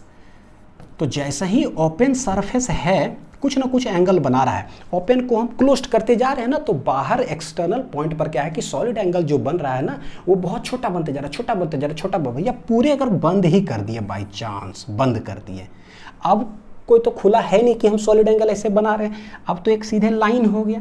तो भैया जब लाइन है तो कितना एंगल बना रहा है, कुछ नहीं बना रहा है, तो सॉलिड एंगल क्या हो गया, 0 हो गया। कितना हो गया सॉलिड एंगल बच्चों, 0 डिग्री। ये कैसा मैंने कर दिया, क्लोज्ड सरफेस। यानी कि अब समझ में आया है कि कभी भी कोई क्लोज्ड सरफेस अगर हो गया, एक फुटबॉल, और बाहर एक पॉइंट पी है, बोले यहाँ से कितना सॉलिड एंगल बन रहा है, तो कहानी खत्म, क्या हो जाएगा, 0। So at any external point any closed surface, अब कोई भी तरह का क्लोज्ड सरफेस हो भाई, किसी भी तरह का, ऐसे ऐसे ऐसे ऐसे ऐसे ऐसे करके क्लोज्ड सरफेस है, ठीक है। मैं यहाँ पर एक पॉइंट पी रख दिया, बताओ कि यहाँ पर से कितना एंगल बन रहा है, तो बाहर एक्सटर्नल पॉइंट है, तो बोलेंगे ओमेगा इक्वल टू कितना हो गया, 0 डिग्री। डायरेक्ट मार देना, ठीक है, बिना कुछ किए हुए। चलिए अब आते हैं, सब सॉलिड एंगल हम लोग सीखे, अब क्या कैलकुलेट करेंगे, फ्लक्स। बोलो थोड़ा समझने में बड़ी टिपिकल है, मेन पता है क्या होता है, एच.सी. वर्मा हो गया, या कोई बुक जैसे रीड करोगे ना बच्चों, कहाँ पर दिक्कत आता है वो बताता हूँ। ये जो नहीं था लाइन बीच से ऐसे खींचे भैया, टिल्ट कर दिए, सीधा कर दिए, तो वो एक फीलिंग जो होता है ना, जैसे फीलिंग का मतलब क्या ना कि भाई कलम, तो समझ में आया कलम है, अच्छा पानी, अच्छा ठीक है पानी पिएंगे ना तो प्यास बुझेगा, अच्छा चश्मा, अच्छा चश्मा पहनेंगे तो मेरे को दिखेगा, एक फीलिंग जनरेटेड है। भैया लाइन ऐसे टेढ़ा था मैंने सीधा कर दिया, भैया फील ही नहीं आया कि हम सीधा कर दिए तो क्या हो गया ऐसा। अब पता चल रहा होगा कि टेढ़ा करते हैं तो कुछ एंगल आ जाता है अल्फा, सीधा करते हैं तो एक सिंपलर वर्जन में आ जाता है, और टेढ़ा करने से डायरेक्ट दिमाग में रखिए, टेढ़ा करने से ये आर जो डिस्टेंस है अलग हो जाता है, सीधा करते हैं आर हो जाता है, जिसके कारण हम प्लेन एंगल या सॉलिड एंगल में आर नीचे लिखते हैं या आर स्क्वायर जो लिखते हैं वो फॉर्मूला लगा सकते हैं, इसीलिए सीधा किया जाता है। अब पिक्चर दिमाग में बनना चाहिए, कुछ ही करते हैं तो क्यों करते हैं, ठीक है, हाँ तब फिजिक्स है, नहीं तो फिर रटंती विद्या है, करते जाओ। नहीं, चलो इलेक्ट्रिक फ्लक्स निकालना है through an area due to a point charge. अब आ गया मेरे पास चार्ज, अब छोटा सा कोई सरफेस एरिया दिया, देखो एरिया टिल्टेड है, एक पॉइंट चार्ज रखा हुआ है, तो इसकी वजह से बोल रहा है कि बताओ एक छोटा सा एरिया है बच्चों ऐसे, और एक पॉइंट चार्ज, देखने नहीं लग रहा फ्लक्स ऐसे निकलेगा तो चारों तरफ से जाएगा, यानी किस तरह से, एक कोनिकल वे में जाएगा, देखो ऐसे ऐसे ऐसे ऐसे, सर्कुलर एरिया है, नहीं लग रहा, ऐसे ऐसे ऐसे ऐसे ऐसे ऐसे, तो ये जो इलेक्ट्रिक फ्लक्स जाएगा तो हम बोले कितने एंगल में वो जा रहा है, तो पता चल रहा है कि भैया 3D एंगल में घुस रहा है इलेक्ट्रिक फील्ड लाइंस। आपको सर्कुलर एरिया ले लो यहाँ से ऐसे, इधर इधर इधर इधर इधर इधर, बोले अगर आपको सॉलिड एंगल पता चल जाए ना कितना है, तो धड़ाक से आपको पता चल जाएगा कि इस चार्ज की वजह से उसी एंगल में टोटल फ्लक्स घुसा है। समझ में आ रहा होगा कि सॉलिड एंगल का मतलब क्या हुआ। अगर मैं डायग्राम इसका बनाऊं तो बोलो कि ऐसे ऐसे ऐसे, यानी कि इस तरह से समझो पूरा फ्लक्स जा रहा है, कितना एंगल में जाएगा भाई, सॉलिड एंगल टोटल जो भी है, ठीक है। अब देखो सिंस सरफेस एरिया जो लिए बहुत छोटा लिए ds, तो भैया जो एंगल भी होगा वो क्या हो जाएगा, डी ओमेगा, बहुत छोटा सा एंगल यहाँ पर बनेगा। So total flux is going through small solid angle ds, ठीक है। तो हम क्या करते हैं, डायग्राम फिर से बनाता हूँ, देखो ऐसे, ये है मेरे लिए ds मैग्नीट्यूड, ये है मेरे लिए पॉइंट P, यहाँ पर है प्लस Q चार्ज। देखो सरफेस एरिया के मिडिल में लेने से फ़ायदा, ये डिस्टेंस r है, तो बोले इसकी वजह से यहाँ पर इलेक्ट्रिक फील्ड का जो डायरेक्शन होगा किधर होगा, तो बोले कि इससे अवे डायरेक्टेड, यानी इलेक्ट्रिक फील्ड का डायरेक्शन किधर हो गया, इधर हो गया। और सिंस सरफेस एरिया ऐसे है बच्चों, तो एरिया वेक्टर किधर होने वाला है, ds वेक्टर इस डायरेक्शन में। इलेक्ट्रिक फील्ड और एरिया वेक्टर के बीच का लेटेड भी जो एंगल है क्या है, अल्फा, जैसे हम लोग बोले थे r वेक्टर और ds वेक्टर के बीच का एंगल क्या है। हाँ, कैसे तुझसे दिल ना लगाए कोई, ठीक है। अब हमको चाहिए कि चलो भाई छोटा सा फ्लक्स निकालो, कैसे होगा, तो हम क्या करें, हम बोले भैया स्मॉल अमाउंट ऑफ फ्लक्स जो होता है थ्रू कोई भी सरफेस एरिया वो होता है E dot ds ds ds। E dot क्या होता है बच्चों, ds ds ds, इसको जरा खोले, E ds के बीच का एंगल है अल्फा, तो ये मेरे लिए हो जाएगा E ds कॉस ऑफ क्या हो जाएगा, अल्फा, तो ये हो गया d फाई, छोटा सा फ्लक्स निकालना है, ठीक है। E एक पॉइंट चार्ज की वजह से r डिस्टेंस पर इलेक्ट्रिक फील्ड क्या होता है, के क्यू बटे आर स्क्वायर, तो वो लिख सकते हैं यहाँ पर k यानी 1/4 पाई एप्सिलॉन नॉट के क्यू डिवाइडेड बाई क्या है, आर स्क्वायर, इंटू क्या है भाई ds, आई इंटू क्या है cos of alpha, this is क्या है डी फाई। अभी हमने देखा कि भाई वो जो जाएगा टोटल फ्लक्स वो छोटा सा स्मॉल एंगल में जाएगा, छोटा सा स्मॉल एंगल में जाएगा, और स्मॉल एंगल में जैसे जाएगा तो हम लोग इन जनरल फॉर्मूला पढ़े हैं, क्या होता है, ds cos alpha divided by R square, क्या होता है ds cos alpha divided by R square. देखो गौर करके वहाँ कुछ आया है क्या, सॉलिड एंगल, हम तो E डॉट ds निकाले और फ्लक्स निकाल रहे हैं भाई, उसके अंदर सॉलिड एंगल आ गया है, खोजो। रब ने तुझको बनाने में, देखो दिख रहा है यहाँ पे ds कॉस अल्फा बटे क्या बच्चों, आर स्क्वायर दिखा ना, तो मेरे लिए आया q बटे 4 pi epsilon not ds cos alpha divided by क्या हो जाता है r square. What is this? This is nothing but this is solid angle. यानी कि जो फ्लक्स है ना, छोटा सा फ्लक्स, ये छोटा सा सॉलिड एंगल के अंदर घुस करके पार कर रहा है एक पॉइंट चार्ज के वजह से। हर फॉर्मूला का मीनिंग हिंदी में कुछ समझ में आता है, ये है उतना एंगल में घुस के जा रहा है एक चार्ज के वजह से, है ना। पॉजिटिव चार्ज है तो भैया पॉजिटिव चार्ज से निकल रहा है। This is total flux. So लिखेंगे कैसे? Q बटे 4 पाई एप्सिलॉन नॉट आई into what is this is D omega solid angle. अब यहीं पर बच्चों मान लो कि हमने छोटा सरफेस एरिया से निकाल लिया। अब भैया ds टोटल अगर सरफेस एरिया हो जाए तो डी ओमेगा जो छोटा एंगल है वो टोटल एंगल में कन्वर्ट हो जाएगा। यानी कि इसके अगर आगे बोले फॉर कभी बोल दिया जाए कि टोटल फ्लक्स निकालो, तो टोटल फ्लक्स कैसे निकालोगे? तो बोलेंगे इंटीग्रेट कर देंगे। तो इसको इंटीग्रेट करिए तो डी का हो जाएगा फाई, ठीक है। Q बटे 4 पाई एप्सिलॉन नॉट, ये देखो ये तो कांस्टेंट है तो बाहर आ जाएगा। इंटीग्रेशन सिर्फ किसका होने जा रहा है? D omega. तो भैया ये मेरे लिए बन गया फाई, ये बन गया Q बटे 4 पाई एप्सिलॉन नॉट, और डी ओमेगा क्या बन गया? ओमेगा। तो this is the formula of flux. जब भी फ्लक्स लगाओगे स्केलर क्वांटिटी है ना, कैसा है बच्चों? स्केलर क्वांटिटी, इसीलिए चार्ज अगर पॉजिटिव होगा तो प्लस वाला रखो, माइनस होगा तो माइनस। यानी here put the sign of charge का जो भी साइन है आप उसको वहां पर रख दीजिए धड़ाक से। Q बटे 4 pi epsilon not into omega हो जाएगा। तो ये अब एक स्टैंडर्ड रिजल्ट हो गया। Q बटे 4 पाई एप्सिलॉन नॉट निकालते हैं बच्चों, देखो standard result. Electric flux through a closed surface due to a point charge क्या होगा? क्लोज्ड स्फीयर है, ठीक है। जिस पॉइंट पर बोले निकालने के लिए, तो मेरे पास फॉर्मूला आ चुका है क्या? पॉइंट चार्ज की वजह से कि जो टोटल फ्लक्स होता है वो होता है Q बटे 4 पाई एप्सिलॉन नॉट आई इंटू टोटल ओमेगा कहाँ क्या है। तो जिस पॉइंट पर आप निकाल रहे हो उस पॉइंट पर सॉलिड एंगल क्या बन रहा है वो बताओ। क्यों जरूरत पड़ता है सॉलिड एंगल का भाई? क्योंकि वो जो फ्लक्स निकलेगा इलेक्ट्रिक फील्ड लाइंस ना, पता चलता है कि कितना एंगल में जा रहा है। देखना कैसे, हमको पता करना है कि इस पॉजिटिव चार्ज से टोटल क्लोज्ड सरफेस से कितना फ्लक्स जा रहा है। आप सोच करके देखो, आपको पिक्चर बन रहा होगा दिमाग में कि यहाँ से जो फील्ड लाइंस जा रहा है किधर जा रहा है? सिर्फ इधर ही जा रहा है क्या? ऐसा है सिर्फ इधर ही जा रहा है? नहीं। इतने एंगल में घुस रहा है क्या चारों तरफ? नहीं भैया, इधर भी जा रहा है, इधर भी जा रहा है, इधर भी जा रहा है, इधर भी जा रहा है, चारों तरफ जा रहा है। इसका मतलब भैया यहाँ पर हमको कैसा चाहिए? एक चारों तरफ एंगल चाहिए, सॉलिड एंगल, है ना, क्योंकि चारों तरफ जा रहा है, ऐसे सरफेस से पूरा टकराएगा।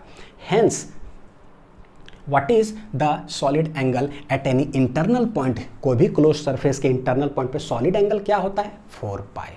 क्या होता है? 4 पाई। यानी कि ये जो टोटल फील्ड लाइंस है ना, 4 पाई एंगल से घुस करके क्या होगा? निकलेगा। तो बस 4 पाई यहाँ रख दो ना, तो टोटल फ्लक्स आपको पता चल गया थ्रू द क्लोज्ड सरफेस, ठीक है। तो ये यहां पर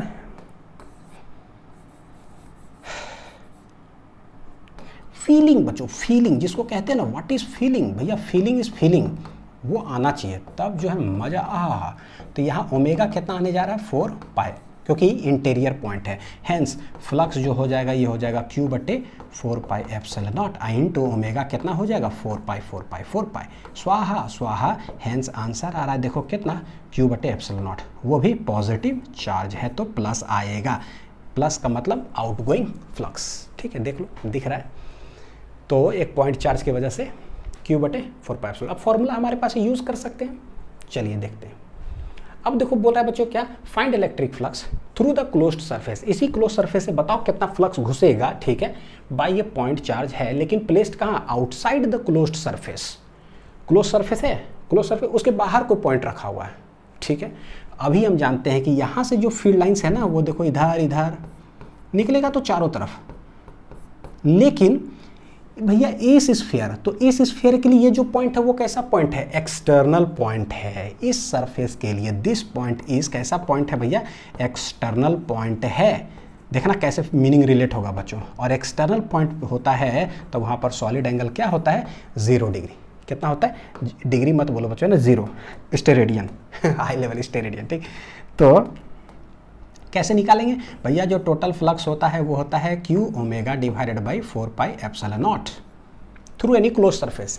लेकिन सिंस ये पॉइंट एक्सटर्नल है, एक्सटर्नल पर Q/4 एप्सिलॉन नॉट एक्सटर्नल पर एंगल कितना बनाता है 0, तो 0 मल्टीप्लाई करेंगे आंसर क्या आ जाएगा 0। यानी कि इस चार्ज के वजह से इस क्लोज सरफेस पर कितना टोटल फ्लक्स होगा 0 होगा।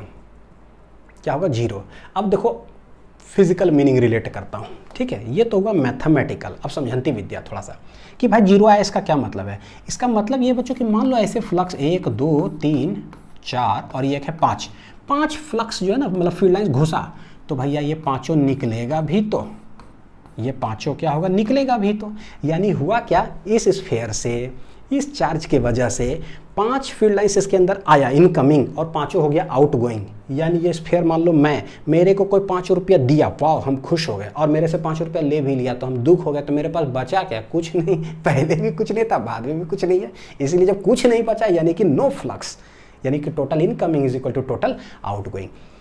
तो सब चीज़ कैसे रिलेट होता है बच्चों, है ना, एक्सटर्नल पॉइंट इंटरनल पॉइंट। भैया 0 आंसर आ गया, चलो मैथमेटिकल ठीक है। अब कुछ और विजुअलाइजेशन है क्या, दिखता है ना, कि इनकमिंग इक्वल टू आउटगोइंग हो गया, हेंस कहानी खत्म। चलिए नेक्स्ट सवाल देखिए, find electric flux through the closed surface. एक को क्लोज्ड सरफेस है, अंदर में चार्ज है ये और एक बाहर है, बोलता है कि बताओ टोटल फ्लक्स क्या होगा। तो भैया हमको तो सॉलिड एंगल से देखना है। ये पॉइंट जो हो गया बच्चों, ये कैसा पॉइंट है, एक्सटर्नल पॉइंट, और जैसा ही एक्सटर्नल पॉइंट होता है तो यहाँ पर जो सॉलिड एंगल होगा वो क्या हो जाएगा 0। क्या हो जाएगा ओमेगा डी, इस पॉइंट पर 0। ये सब कैसा पॉइंट है, ABC सब कैसा है, इंटरनल पॉइंट। और जब इंटरनल पॉइंट होता है तो हम जानते हैं कि इंटरनल पॉइंट पर ओमेगा क्या होता है 4 पाई। क्या होता है 4 पाई, ठीक है। तो कैसे निकालेंगे, देखो टोटल जो फ्लक्स होगा थ्रू द क्लोज्ड सरफेस वो फ्लक्स A के वजह से भी होगा, मतलब A पॉइंट चार्ज के वजह से, B के वजह से भी होगा, C के वजह से भी होगा और D के वजह से भी होगा, सब के वजह से। लेकिन since it is external point, इसके वजह से फ्लक्स क्या हो गया बच्चों 0।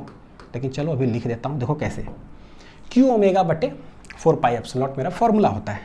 कितना चार्ज है प्लस Q ओमेगा देखो कितना हो जाएगा 4 पाई, Q ओमेगा बटे 4 पाई एप्सिलॉन नॉट। फ्लक्स क्या है अभी हमने देखा है, क्या है Q omega divided by 4 pi epsilon not, ठीक है। तो बस लिखते चले जाओ, दन दन दन, है ना, आंसर आते चला जाएगा। चार्ज का साइन आप लिखते जाइए, ये प्लस ये इसके कारण क्या होगा, सिंस माइनस चार्ज है तो पता है माइनस से आएगा, प्लस से बाहर निकलेगा, ठीक है। तो अपने आप ये एडिशन सब्ट्रैक्शन करके बता देगा कि क्या है फ्लक्स इसके कारण। तो चार्ज है -Q, इंटरनल पॉइंट है तो सॉलिड एंगल 4 पाई। ये क्या हो गया भाई, अच्छा ठीक है, ये हो गया कितना नीचे बच्चों देखो 4 पाई एप्सिलॉन नॉट, ठीक है। दूसरा तीसरा C पॉइंट अगर हम लोग देखें ये कितना है +5Q, तो यहाँ लिखेंगे +5Q है चार्ज, एंगल इंटरनल है मतलब अंदर है तो 4 पाई, नीचे 4 पाई एप्सिलॉन नॉट, प्लस ये बाहर पॉइंट है कितना चार्ज है 6Q, तो +6Q ओमेगा कितना हो जाएगा 0 डिवाइडेड बाय कितना है 4 पाई एप्सिलॉन नॉट। तो ये समझ में आ गया कि कैसे 0 होगा, ठीक है। क्या करें 4 पाई 4 पाई 4 पाई 4 पाई 4 पाई 4 पाई चला गया, तो देख लो यहाँ 1/एप्सिलॉन नॉट 1/एप्सिलॉन नॉट सब 1/एप्सिलॉन कॉमन, यानी कि 1/एप्सिलॉन नॉट हम कॉमन ले लिए, ठीक है। तो जो चार्ज दिया होता है ना सबको जोड़ दो, सिंपल सा लैंग्वेज में सबको जोड़ दो, तो भैया ये +Q है, ये -2Q है, ये +5Q है, ठीक है। अपने आप आंसर आएगा 5 1 6, 6 में से 2 गया 4, यानी कि +4Q divided by epsilon not, ये है 5 total through the closed surface. और पॉजिटिव का मीनिंग, ये आंसर फाइनली क्या है बच्चों पॉजिटिव। पॉजिटिव मीन्स कि net flux will be coming out, will be outward flux, net flux will be outward flux coming out, net flux will be outward flux,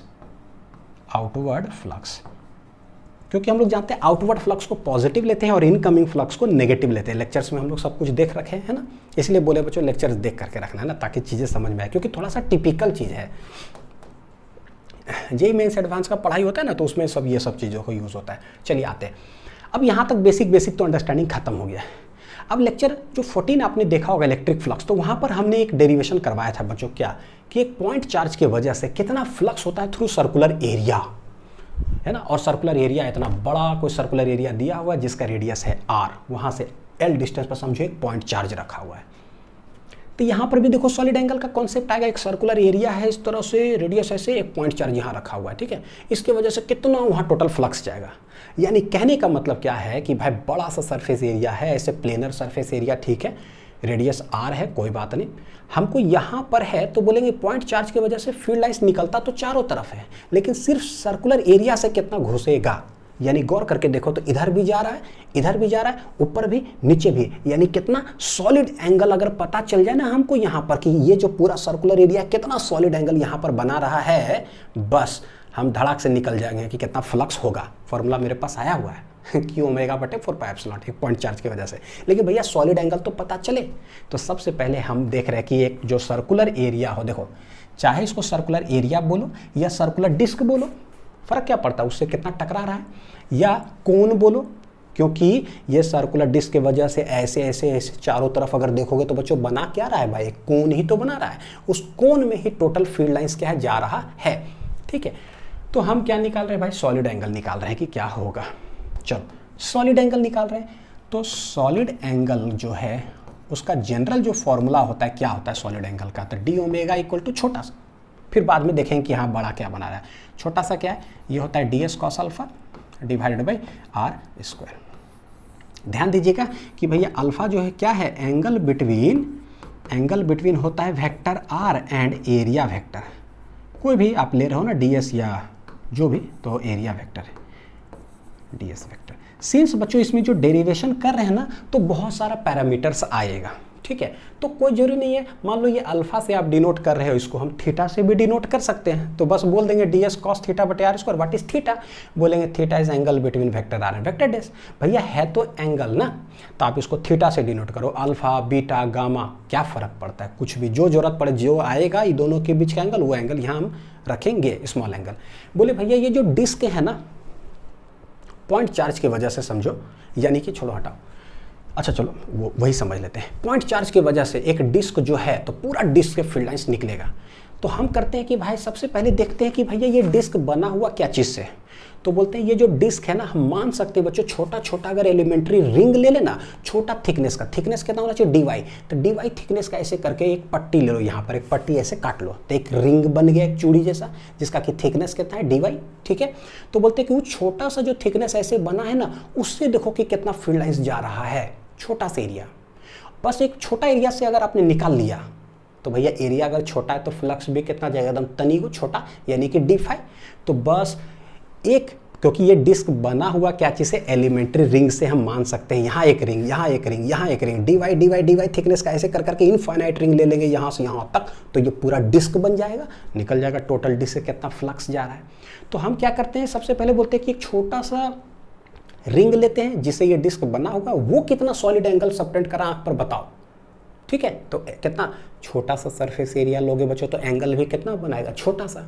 वही छोटा छोटा छोटा छोटा इंटीग्रेट कर देंगे तो टोटल एंगल कितना बनाएगा, ये हो जाएगा हमारा कॉन्सेप्ट, ठीक है। तो पहले छोटा सरफेस एरिया लेते हैं, वो कितना एंगल बनाएगा यहाँ पर। चलो देखो कैसे बनाते हैं। तो बोलते हैं लेट, यहाँ से वाई डिस्टेंस पर जाओ और एक छोटा सा थिकनेस का जो है ना, इस तरह से हम ले लेते हैं, थिकनेस कितना है dy, ये जो लाल वाला थिकनेस देख रहे हो ना ये, तो यहाँ से लेकर के यहाँ तक कितना डिस्टेंस पर गए हैं, वाई डिस्टेंस पर गए हैं, और ये जो थिकनेस है वो dy है। तो देखो ऐसे करते बच्चों, यहाँ तक इधर से गए y कितना एंगल पर गए, थीटा एंगल पर, ये परपेंडिकुलरली ऐसे गए y डिस्टेंस पर, एंगल में कितना गए, थीटा पर, ठीक है। ये डिस्टेंस है मेरा r, यहाँ से लेकर के यहाँ तक, थिकनेस है dy। तो बोले भैया ये कितना एंगल में है, ये लेट हम बोल देते हैं बच्चों, ये कितना एंगल है, d थीटा एंगल में वो dy थिकनेस फैला हुआ है, ठीक है। तो कैसे लिखोगे, देखो लेट जो है ये थिकनेस कितना है भैया, dy है। तो बच्चों देखो इस पॉइंट से, मान लो ये पॉइंट है a, ये पॉइंट है p, तो देख रहे हो o से लेकर के पॉइंट p, ये है r, ये है r। तो क्या हम इसको एक्सटेंड करके ऐसा बोल सकते हैं कि ये हो गया मेरा कितना, वेक्टर r। सर आप कर क्या रहे हो क्योंकि इतना चीज़ जब बनाता हूँ तो मेरे को यही लगता है कर क्या रहे हो। ये जो बनाया है ना छोटा सा dy थिकनेस का एक रिंग, इसका सरफेस एरिया होगा कितना, छोटा सा ds, सरफेस एरिया कितना होगा ds, ठीक है। उसके वजह से हम लोग निकालने वाला कितना एंगल बनाएगा। तो गौर करके देखो बच्चों कि कोई भी अगर ऐसा, ठीक है, यहाँ छोटा सा सरफेस एरिया लिए, कितना एंगल बनाएगा? तो बोले कि भैया ऐसे करो, इसको इधर, तो देखने से लग रहा है, देख रहे हो परपेंडिकुलरली ऐसे ये एरिया रखा हुआ, कैसे ऐसे, तो यहाँ से ऐसे, यहाँ से ऐसे, तो ये एलिमेंट्री रिंग को अगर ऐसे ज्वाइन करेंगे तो ये आर ही है ना। तो हम लोग लिख सकते हैं क्या, छोटा सा जो एंगल सबटेंड करेगा, तो दिस इज डी ओमेगा। ये सरफेस एरिया क्या है भैया, मैग्नीट्यूड इसका होगा डी एस, यानी कि हम डी एस निकालेंगे पहले कि इसका एरिया कितना है। ठीक है, एरिया होगा कैसे, सरफेस एरिया का मैग्नीट्यूड तो डी एस है, एरिया वेक्टर किधर होगा, ऐसे है सरफेस एरिया, तो एरिया वेक्टर किधर होगा, ठीक परपेंडिकुलर, यानी कि एरिया वेक्टर अगर देखें तो ये हो जाएगा एकदम परपेंडिकुलर, सरफेस एरिया के परपेंडिकुलर। और आर वेक्टर किधर होगा यहाँ पर लिए, तो आर वेक्टर ऐसे हो गया, देखो आर वेक्टर, तो बोले कि आर वेक्टर और डी एस वेक्टर के बीच कुछ ना कुछ एंगल हो गया है। आर वेक्टर है ऐसे और भैया डी एस वेक्टर है ऐसे, दोनों के बीच कुछ ना कुछ एंगल हो गया। कितना होगा देखते हैं जरा। हॉरिजॉन्टल लाइन से आर वेक्टर, हॉरिजॉन्टल लाइन से आर कितना एंगल पर है, थीटा, तो भैया हॉरिजॉन्टल से आर वेक्टर पर कितना एंगल होगा, थीटा, यानी ये थीटा, तो ये भी क्या हो गया, theta. So what is theta, तो बोल देंगे बच्चों theta is angle between vector R and क्या है, D S vector, vector R and D S vector, यानी कि जो अल्फा अल्फा लिख रहे थे वो हम क्या लिख देंगे बच्चों, थीटा। तो मेरे लिए क्या मैं यहाँ इसको चेंज करूँ क्या, देखो तो डी एस इक्वल टू ये हो गया कॉस थीटा, ये हो गया क्या, थीटा, ठीक ठाक है। तो what is the small angle, तो बोलेंगे स्मॉल एंगल जो है ये बन रहा है कितना, D omega equal to D S cos theta divide by R square. How to find D S, इसका सरफेस एरिया, इस पट्टी का एरिया कैसे निकालोगे, तो हम सिखाए थे कि कैसे निकालना है। तो यहाँ पर छोटा सा डी वाई थिकनेस का चारों तरफ ऐसे काट लो, तो एक सर्कुलर इस तरह से ऐसे हो गया है। तो भैया ये जो गोल है ना उसको काट करके उसको क्या करो, स्ट्रेट कर दो उस थिकनेस का।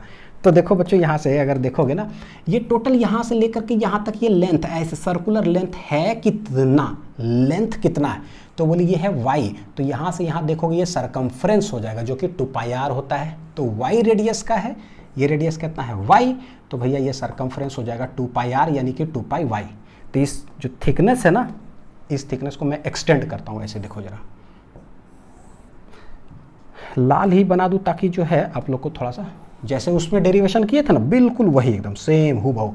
थिकनेस कितना है भैया, डी वाई थिकनेस का है, यहाँ से यहाँ टोटल लेंथ कितना हो जाएगा 2πy, तो इसका सरफेस एरिया क्या है, D S D S D S, यही थिकनेस का चारों तरफ, इसी से जो है फ्लक्स घुसेगा, इलेक्ट्रिक फील्ड लाइंस। लिख लीजिए इसको। तो चलो हमें डी एस से मतलब है, तो डी एस है भैया क्या, ये इस स्ट्रिप को ऐसे खोले तो एक रेक्टेंगल जैसा फील आ रहा है, तो डी एस मेरे लिए हो गया लेंथ इंटू ब्रेड्थ, यानी कि 2πy, ये हो जाएगा dy। तो इक्वेशन नंबर हो गया 2। तो डी एस पता चल गया बच्चों, हेंस डी ओमेगा बराबर होगा क्या, D S cos theta divided by क्या है, आर स्क्वायर। ठीक है, देखो जरा डी एस मेरा आ गया 2πy dy cos theta divided by क्या है, आर स्क्वायर। बस हमें सॉलिड एंगल निकालना है, तो छोटा सा सॉलिड एंगल क्या है, तो भैया इंटीग्रेट करेंगे तब टोटल सॉलिड एंगल निकलेगा पूरे डिस्क की वजह से। तो इंटीग्रेट करने के लिए मेरे पास इधर पैरामीटर कितना चाहिए, एक, सेम डेरिवेशन लेक्चर 14 का जो है कट कॉपी पेस्ट हो रहा है। तो देखोगे यहाँ पर जैसे ये है, देख लो कितना बच्चों थीटा ऐसे ऐसे जा रहे हैं, तो टोटल यहाँ से यहाँ तक कितना एंगल ये इधर सबटेंड करा वो बना हुआ मेरा कितना, अल्फा। तो अगर थीटा पर जाकर हमने एक रिंग जो लिया वो चारों तरफ रिंग ले लिया भैया, और ऊपर जाएंगे फिर से रिंग हो गया, और ऊपर जाएंगे पूरे रिंग हो जा रहे, देखो जा रहे ऊपर चारों तरफ हो जा रहा है, यानी कि टोटल अगर जीरो से लेकर के जाते जाते डी है ना, डी थीटा ऐसे चलते चलते चलते अगर ऊपर तक चले गए, कितना एंगल तक, अल्फा एंगल तक अगर चले गए, तो ये क्या हो जाएगा, पूरा डिस्क हमारा बन जाएगा। यानी कि डी थीटा जो थिकनेस है ना, ऐसे यहाँ से यहाँ, यानी कि जीरो से लेकर के अल्फा तक समझो कि इंटीग्रेट करना है, जिससे कि हमारा पूरा डिस्क बन जाए। तो हमको सब वेरिएबल उठा करके किस में लेके चल जाएंगे, थीटा में। ठीक, देखते हैं मेरे पास क्या है, थीटा तो है, तो इसको तो छेड़छाड़ नहीं करेंगे, रहने देते। एक तो वाई डी वाई क्या है भाई, देखते हैं वेरिएबल है क्या, यानी इसको भी हटाना पड़ेगा और आर को भी हटाओ, सबको हटा के थीटा में लाओ। ठीक, देखिए y और r की बात करते हैं बच्चों। अभी आप यहाँ पर लियो तो ये है मेरा r, थोड़ा सा ऊपर जाके रिंग लोगे तो ये मेरा r हो जाएगा, थोड़ा सा और ऊपर जाके रिंग लोगे तो ये मेरा r हो जाएगा, यानी r इज वेरिएबल। अच्छा, अभी है ये है y, यहाँ पर जाके रिंग लोगे तो y और बड़ा, और ऊपर गया तो y और बड़ा, भैया y भी वेरिएबल है, y को हटाओ और ये r को हटाओ, सबको हटा करके थीटा में लेके जाओ। ठीक, यहाँ से लेकर के यहाँ तक डिस्टेंस है l, दैट इज कांस्टेंट। क्या है ये? कांस्टेंट। तक कैसे लेकर के जाएं? पैरामीटर है देखो 2 पाई वाइड, हमको चाहिए बच्चों क्या, देखना जरा ध्यान से, y चाहिए, dy चाहिए और r स्क्वायर चाहिए, ये तीनों को उड़ाना है। उड़ाता हूँ, उड़ जा काले। देखो सबसे पहले क्या, इस ट्रायंगल के अंदर गए, इस ट्रायंगल के अंदर जाते हैं, ये है y, ये है l और ये है थीटा, सबको थीटा में लेके जाओ। ये तो कांस्टेंट है, तो बच्चों ये देख लो y और ये कांस्टेंट, तो थीटा के सामने वाला परपेंडिकुलर और ये है बेस, तो परपेंडिकुलर बटे बेस क्या होता है? tan theta. हेंस हम लोग लिख सकते हैं क्या, देखो tan theta equal to perpendicular बटे बेस l, तो y बराबर क्या आ जाएगा? l tan of theta. तो this is equation number 3। Same derivation कर रहा हूँ, तो उम्मीद है कि समझ में आ रहा होगा। हाउ टू फाइंड अब dy, dy का जरूरत है, dy मतलब इसको तोड़ो, डिफ्रेंशिएट करो, तो y थीटा और y तो वेरिएबल है, तो y is a function of theta, तो y को थीटा के रिस्पेक्ट में डिफ्रेंशिएट कर सकते हैं। तो बोले कि भैया dy बटे डी थीटा इधर करो, तो इधर भी क्या करो, डी थीटा, दोनों तरफ थीटा से डिफ्रेंशिएट कर देते हैं। होगा क्या, तो dy बटे डी थीटा इक्वल टू, देखो l तो कांस्टेंट है, बाहर चला गया, tan x के रेस्पेक्ट में, यानी कि tan थीटा, थीटा ठीक ठाक है, tan x का डिफरेंशिएशन क्या होता है? सेक स्क्वायर x, यानी सेक स्क्वायर थीटा हो गया। हमको चाहिए था dy, how to find dy आ जाएगा l sec square theta D theta, देखो आ गया। तो भैया y भी आ गया मेरा थीटा के रेस्पेक्ट में, dy भी आ गया थीटा के रेस्पेक्ट में, दिस इज इक्वेशन नंबर 4। अब चाहिए हमको r स्क्वायर, तो जाओ वहाँ पर एक राइट एंगल ट्रायंगल दिखाई देगा बच्चों, देखो ये 90 डिग्री है, ये 90 डिग्री है, ये हाइपोटेनियस परपेंडिकुलर बेस, तो R square equal to Y square plus L square लिख सकते हैं। क्या लिख सकते हैं? आर स्क्वायर के जगह पे Y square plus L square, R square equal to Y square plus L square. Y, चलो वाई कितना है भाई? एल टैन थीटा, तो ये हो जाएगा L square tan square theta, उसका स्क्वायर कर दिए तो प्लस ये है एल स्क्वायर, रहने देते हैं। सर क्या कर रहे हो आप? मैं आर स्क्वायर को हटा करके थीटा में लेके जा रहा हूँ, ठीक है। एल आई तो कोई दिक्कत नहीं, वो तो कांस्टेंट है, तो यहाँ से एल स्क्वायर कांस्टेंट ले लिए, ये हो गया टैन स्क्वायर थीटा प्लस कितना हो गया 1, दिस इज आर स्क्वायर हो गया। चलो और भी सिंप्लीफाई करते हैं, L square 1 plus tan square theta बच्चों होता है कितना? Sec square theta. ट्रिग्नोमेट्रिक सारे फॉर्मूलेज याद है तो मेरे लिए ये हो गया है, दिस इज इक्वेशन नंबर 5। सारा वैल्यूज उठा के वहाँ पे रख देते हैं, तो डी ओमेगा बराबर आएगा क्या? y के जगह L tan theta, L sec square theta, देखो जरा क्या आएगा, 2 पाई y के जगह एल टेन थीटा, ठीक है, डी वाई के जगह L sec square theta, L sec square theta D theta, D Y के जगह रख दिए। कॉस थीटा तो भैया उसको कोई है ना, कोई छेड़छाड़ नहीं करना है, जैसे है सो है, डिवाइडेड बाई आर स्क्वायर के जगह L square sec square theta. एक बार देखने में नहीं लगता कि अरे यार ये क्या थीटा बीटा हो रहा है? ये बस निकल रहा है कि उस चार्ज की वजह से कितना फ्लक्स टोटल जो है ना, मतलब उसके अंदर से घुसेगा, ठीक, वही है सॉलिड एंगल। देखो बच्चों एल स्क्वायर एल एल उड़ गया, सेक स्क्वायर थीटा उड़ गया, तो ये बच रहा है 2 पाई, यह टैन थीटा, यह कॉस थीटा और एक है डी थीटा, तो दिस इज डी ओमेगा। यहाँ देखो टैन को हम लोग ब्रेक करें कैसे लिख सकते हैं? Sine theta divided by cos theta, sine बटे कॉस टैन होता है ना, जानते हैं हम लोग। क्यों लिख रहे हैं? क्योंकि ये अकेला कॉस उधर है तो ये कट जाएगा, देखो जरा, तो ये कॉस कॉस कट गया, यानी आ रहा है 2 pi sine theta D theta. अब देखो क्या हो गया, सॉलिड एंगल जो है ना सारे जो है एक वेरिएबल में आ गया। अब एक वेरिएबल में आ गया थीटा थीटा थीटा, तो बोले थे ना 0 से लेकर के अल्फा तक टोटल कितना में फैला हुआ है, इंटीग्रेट कर दो टोटल सॉलिड एंगल निकल जाएगा उस पॉइंट पर। तो इंटीग्रेट कर देते हैं बच्चों, यहाँ पर देखो क्लोज्ड इंटीग्रेशन नहीं करेंगे क्योंकि क्लोज्ड सरफेस नहीं है, ओपन है, तो भाई बस इंटीग्रेशन, तो यहाँ पर इंटीग्रेशन 0 से लेकर के अल्फा तक, डी ओमेगा ओमेगा बन गया ओमेगा, 2 पाई बाहर चला गया, साइन थीटा का इंटीग्रेशन होगा माइनस कॉस थीटा, कहाँ से कहाँ तक? 0 से अल्फा तक, तो ये 2 पाई माइनस बाहर ले लो थोड़ा देर के लिए, तो कॉस थीटा बचा, तो पहले अल्फा इस पर पुट करें, कॉस अल्फा माइनस इस पर 0 पुट करो तो कॉस 0।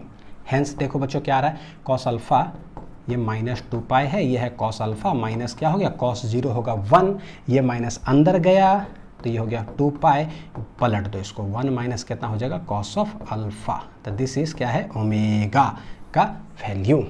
ठीक ठाक है, कोई दिक्कत, बस माइनस बाहर ले लो। हालांकि एगो ट्रिक बताता हूँ, पता है क्या, देखो अगर ये माइनस नहीं रहता तब आप क्या करते, cos alpha minus cos zero, ठीक है। लेकिन जब माइनस होना तो इधर से मत पुट करो, इधर से पुट कर दो, ताकि जो है डायरेक्ट यही आ जाएगा। देखो इधर से पुट कर दो, मतलब हटा दो माइनस, डायरेक्ट कॉस जीरो, यह क्या 1 माइनस कॉस अल्फा यानी कि माइनस जब रहे ना तो सब लिखने की जरूरत नहीं बच्चों, बस इधर से पुट कर दो, ठीक है। 1 माइनस कॉस अल्फा हो गया पलट करके। तो ये है कि टोटल सॉलिड एंगल कितना बनाएगा अल्फा। ये मेरे लिए एक स्टैंडर्ड रिजल्ट आ गया, यानी कि कोई भी अगर सर्कुलर एरिया हो, ठीक है यह R यह L, इस पॉइंट को एक पॉइंट हो यहाँ पर, यहाँ से कितना टोटल जो है ना सॉलिड एंगल बनाएगा, तो टोटल कितना सॉलिड एंगल बनाएगा, ये मेरे लिए एक रिजल्ट आ गया। कितना आया भाई 2 पाई 1 माइनस कितना है cos of alpha. What is this alpha, तो ये कितना एंगल यहाँ पर है वो है। इस रिजल्ट को अलग से एक पेज में लिख करके रख लेना कि कितना एंगल में फैला हुआ है। और ये जो एंगल अल्फा फैला हुआ है बच्चों कैसे है, एक सर्कुलर एरिया है, ठीक है, सेंटर ऐसे लिए, इधर कितना एंगल अल्फा, इधर कितना angle alpha alpha alpha alpha, चारों तरफ क्या है अल्फा अल्फा, कोई भी एक लाइन ले लोगे तो अल्फा फैला हुआ है, अल्फा फैला हुआ, तो ताकि जाकर के एक सर्कुलर डिस्क बना हुआ है, ठीक है। तो ये है 2 पाई 1 माइनस कॉस अल्फा, ठीक ठाक।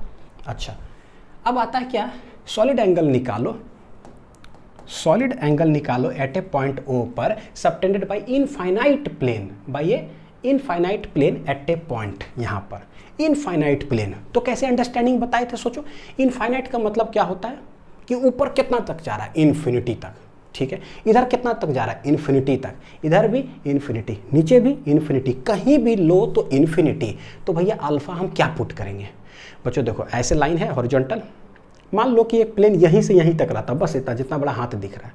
तो अगर कुछ बोलते मान लो 10 डिग्री है ना, तो अल्फा कितना होगा 10 डिग्री ऊपर एक्सटेंशन, इधर भी 10 इधर भी 10, ऐसे 10 10 है, तब सर्कुलर था। भैया वो कहाँ है, इन्फिनिटी तक है, तो कितना ऊपर है, यहाँ यहाँ कितना ऊपर है, और ऊपर और ऊपर, इतने तक नहीं है, इतने तक में तो लिमिट हो जाएगा, और ऊपर, ठीक है, और ऊपर। भैया इन्फिनिटी का मतलब क्या होता है, एकदम पैरेलल ऐसे कर दो। तो कितना एंगल तक ऊपर फैला हुआ है, 90 डिग्री तक। अच्छा इस साइड कितना फैला हुआ है, तो हाथ ऐसे करते जाओ, ऐसे करे तो कुछ एंगल तक, कुछ एंगल तक, यहीं तक है, यहीं तक है। भैया इन्फिनिटी का मतलब क्या होता है, फिर इसको स्ट्रेट, तो टोटल कितना एंगल तक फैला हुआ है, 90 डिग्री तक, इधर भी 90। तो अल्फा हम क्या सब्सटीट्यूट कर दे भैया, 90 सब्सटीट्यूट कर दो, समझ लो कि चारों तरफ क्या है, इन्फिनिटी तक फैला हुआ है, ठीक है। तो ये देखो ऐसे करके यहाँ पर बोलेंगे कितना दूरी तक एक्सटेंडेड है ये 90, हेंस इस जगह पर जो है ओमेगा सॉलिड एंगल बनाएगा कितना 2 पाई 1 माइनस कॉस अल्फा जो होता है फॉर्मूला, इसमें बच्चों हम लोग क्या रख देंगे 1 माइनस कॉस 90, और कॉस 90 क्या होता है 0, ये क्या हो गया कहानी खत्म। हेंस 2 पाई इंटू 1 माइनस 0 1, यानी कि सॉलिड एंगल कितना बनाएगा 2 पाई बनाएगा कितना बनाएगा 2 पाई। तो ये हो गया कि इनफाइनाइट प्लेन पर किसी बाहर पॉइंट से हम बना रहे हैं, और ये फ्लक्स कैलकुलेट करने में आएगा, बस सॉलिड एंगल पता चल गया कि क्या है 2 पाई। चलो सवाल बनाते हैं, देखो find electric flux through the circular disc, बोल दिया इस चार्ज के वजह से निकालो। तो भैया इस चार्ज के वजह से जो है फील्ड लाइंस इधर इधर इधर इधर इधर इधर इधर इधर पूरा यहाँ तक घुसेगा, ऐसे देखो इधर, और ये एकदम यहाँ तक ऐसे घुसेगा इस फील्ड लाइन से पूरा, ठीक। यानी कहने का मतलब क्या कि बस यहाँ पर जो है ना जितना सॉलिड एंगल में घुसेगा बस वो बता दो ना कि क्या है, कितना सॉलिड एंगल में घुसेगा। हम निकाल चुके हैं सॉलिड एंगल, ये क्या होता है 2 पाई 1 माइनस कॉस, कितना डिग्री है टोटल फैला हुआ देखो अल्फा, तो ये कॉस अल्फा हो गया, बस सॉलिड एंगल निकल गया। फॉर्मूला क्या होता है भैया फ्लक्स का due to a point charge, ये होता है Q omega divided by 4 pi epsilon naught. बस कितना एंगल में घुस रहा है वो बताओ। तो बोले देखो Q बटे 4 पाई एप्सिलॉन नॉट, ओमेगा क्या है, ओमेगा है 2 पाई, देखना क्या है ओमेगा क्या है 2 पाई 1 माइनस क्या है कॉस ऑफ अल्फा है। बस फीलिंग अगर जनरेट रहेगा ना तो आपको फॉर्मूला का मीनिंग भी समझ में आएगा कि भाई क्या है ये, इस पॉइंट चार्ज की वजह से ना इधर इधर इधर इधर सब तरफ फ्लक्स निकल रहा है, सब तरफ। लेकिन हमें सिर्फ बताना है कि एक सर्कुलर डिस्क उतने में कितना जा रहा है, इतने में, ठीक है। तो सॉलिड एंगल क्या होता है देख लो, कितना सर्कुलर डिस्क एंगल तक फैला हुआ, अल्फा एंगल तक, है ना, बस हो गया, रख दो, खटाक से आंसर आ गया। इसको हम काट छाट करें तो ये 2, तो वही आंसर आ जाएगा जो हम लेक्चर में डेराइव किए थे। देखो Q बटे नीचे क्या आ रहा है बच्चों 2 एप्सिलॉन नॉट, और ये आ जाएगा 1 माइनस क्या है कॉस ऑफ अल्फा। बोलो same answer as lecture number 14, 1 minus cos alpha. यही हो गया फ्लक्स। पॉजिटिव चार्ज है तो भैया ये पॉजिटिव आंसर आएगा, इसका मीनिंग होगा कि आउटवर्ड इधर जा रहा है। ठीक है, चलिए नेक्स्ट बच्चों ये देख लो, सवाल किए थे याद करिए। तो एक सर्कुलर डिस्क है, ये +2q चार्ज है 60 डिग्री में टोटल इधर है, तो पता है प्लस चार्ज के कारण फ्लक्स किधर जाएगा, इधर जाएगा। लेट इट बी φ1 बोल देते हैं राइट साइड। एक प्लस चार्ज इधर है तो इस प्लस चार्ज के कारण फील्ड लाइंस किधर इधर घुसेगा, यानी कि फ्लक्स इधर घुसेगा, तो दिस इज क्या है φ2। तो एक ही सर्कुलर डिस्क के इधर जा रहा है कितना, इधर जा रहा है कितना, देख लो कौन ज़्यादा है। अगर इधर भी 5 न्यूटन तो कैंसिल, कहानी खत्म। लेकिन इधर 5 न्यूटन इधर 2 न्यूटन, यानी नेट इधर होगा, तो इससे पता चल जाता है। ठीक है, तो यहाँ से देखो फ्लक्स कैसे निकालेंगे, मेरे पास अब फॉर्मूला क्या है, फॉर्मूला मेरे पास अब आ चुका है। देखो क्या Q/2 epsilon 1 minus cos alpha, किसी भी सर्कुलर डिस्क से एक स्टैंडर्ड रिजल्ट, वही रिजल्ट आ गया, यानी सेम तरीका हो जाएगा। Q/2 एप्सिलॉन 1 माइनस क्या हो गया कॉस ऑफ अल्फा। ठीक है, ये चार्ज यहाँ पर कितना बच्चों +2q, तो +2q रख दिए, तो यहाँ से फ्लक्स ये आ रहा है। अल्फा कितना डिग्री है, देखो कितना डिग्री 60 डिग्री, तो ये 60 डिग्री यहाँ रख दिए, ये फ्लक्स हो गया।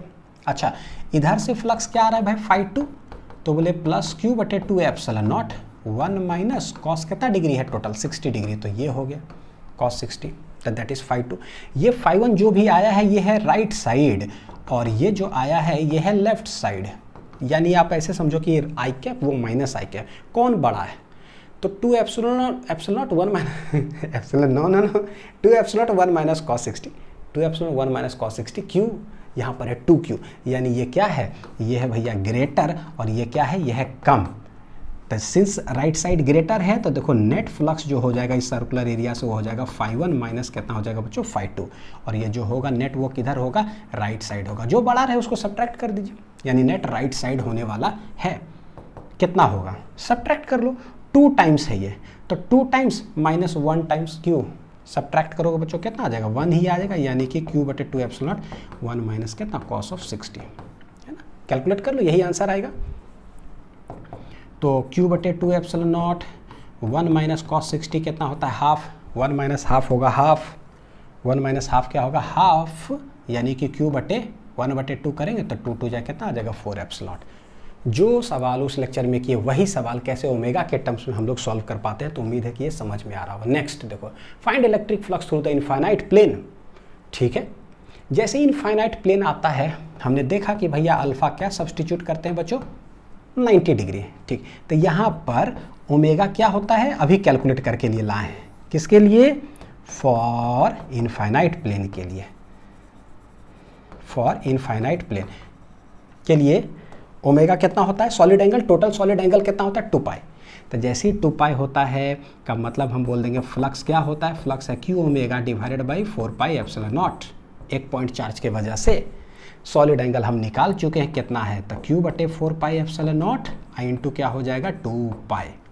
सॉलिड एंगल रख दिए, कहानी खत्म, इतने सॉलिड एंगल में जाएगा, तो ये गया गया, आंसर आ जाएगा कितना Q/2 एप्सिलॉन नॉट। ये हो गया आंसर। तो यहाँ पर पूरा सॉलिड एंगल क्या है, पूरे इलेक्ट्रिक फ्लक्स का सारे वेरिएशंस आप बच्चों कोई भी किताब उठा करके पढ़ो, आपको लाइन बाय लाइन सब कुछ समझ में आएगा, और न्यूमेरिकल्स क्वेश्चन जो भी है आप सब आराम से खुल करके बनाओ। ठीक है, आप आज़ाद हो, अब कहीं दिक्कत नहीं आएगा। ठीक है, अच्छे से पढ़ाई करते रहिए। इसके बाद हम लोग पढ़ेंगे गॉस थ्योरम। फिर देखो गॉस थ्योरम में इसका भी कुछ एक्सप्लेनेशन बताऊंगा कि जो Q/2 एप्सिलॉन नॉट आया है इसका मतलब क्या हो गया, इनफाइनाइट प्लेन से क्यों आंसर Q/2 एप्सिलॉन नॉट आया। तो गॉस थ्योरम से बहुत आसान तरीके से जो है ये चीज़ें और भी समझ में आएंगी। ठीक है, मिलते हैं अगली वीडियो में, अच्छे से पढ़ाई करते रहिए। Thank you.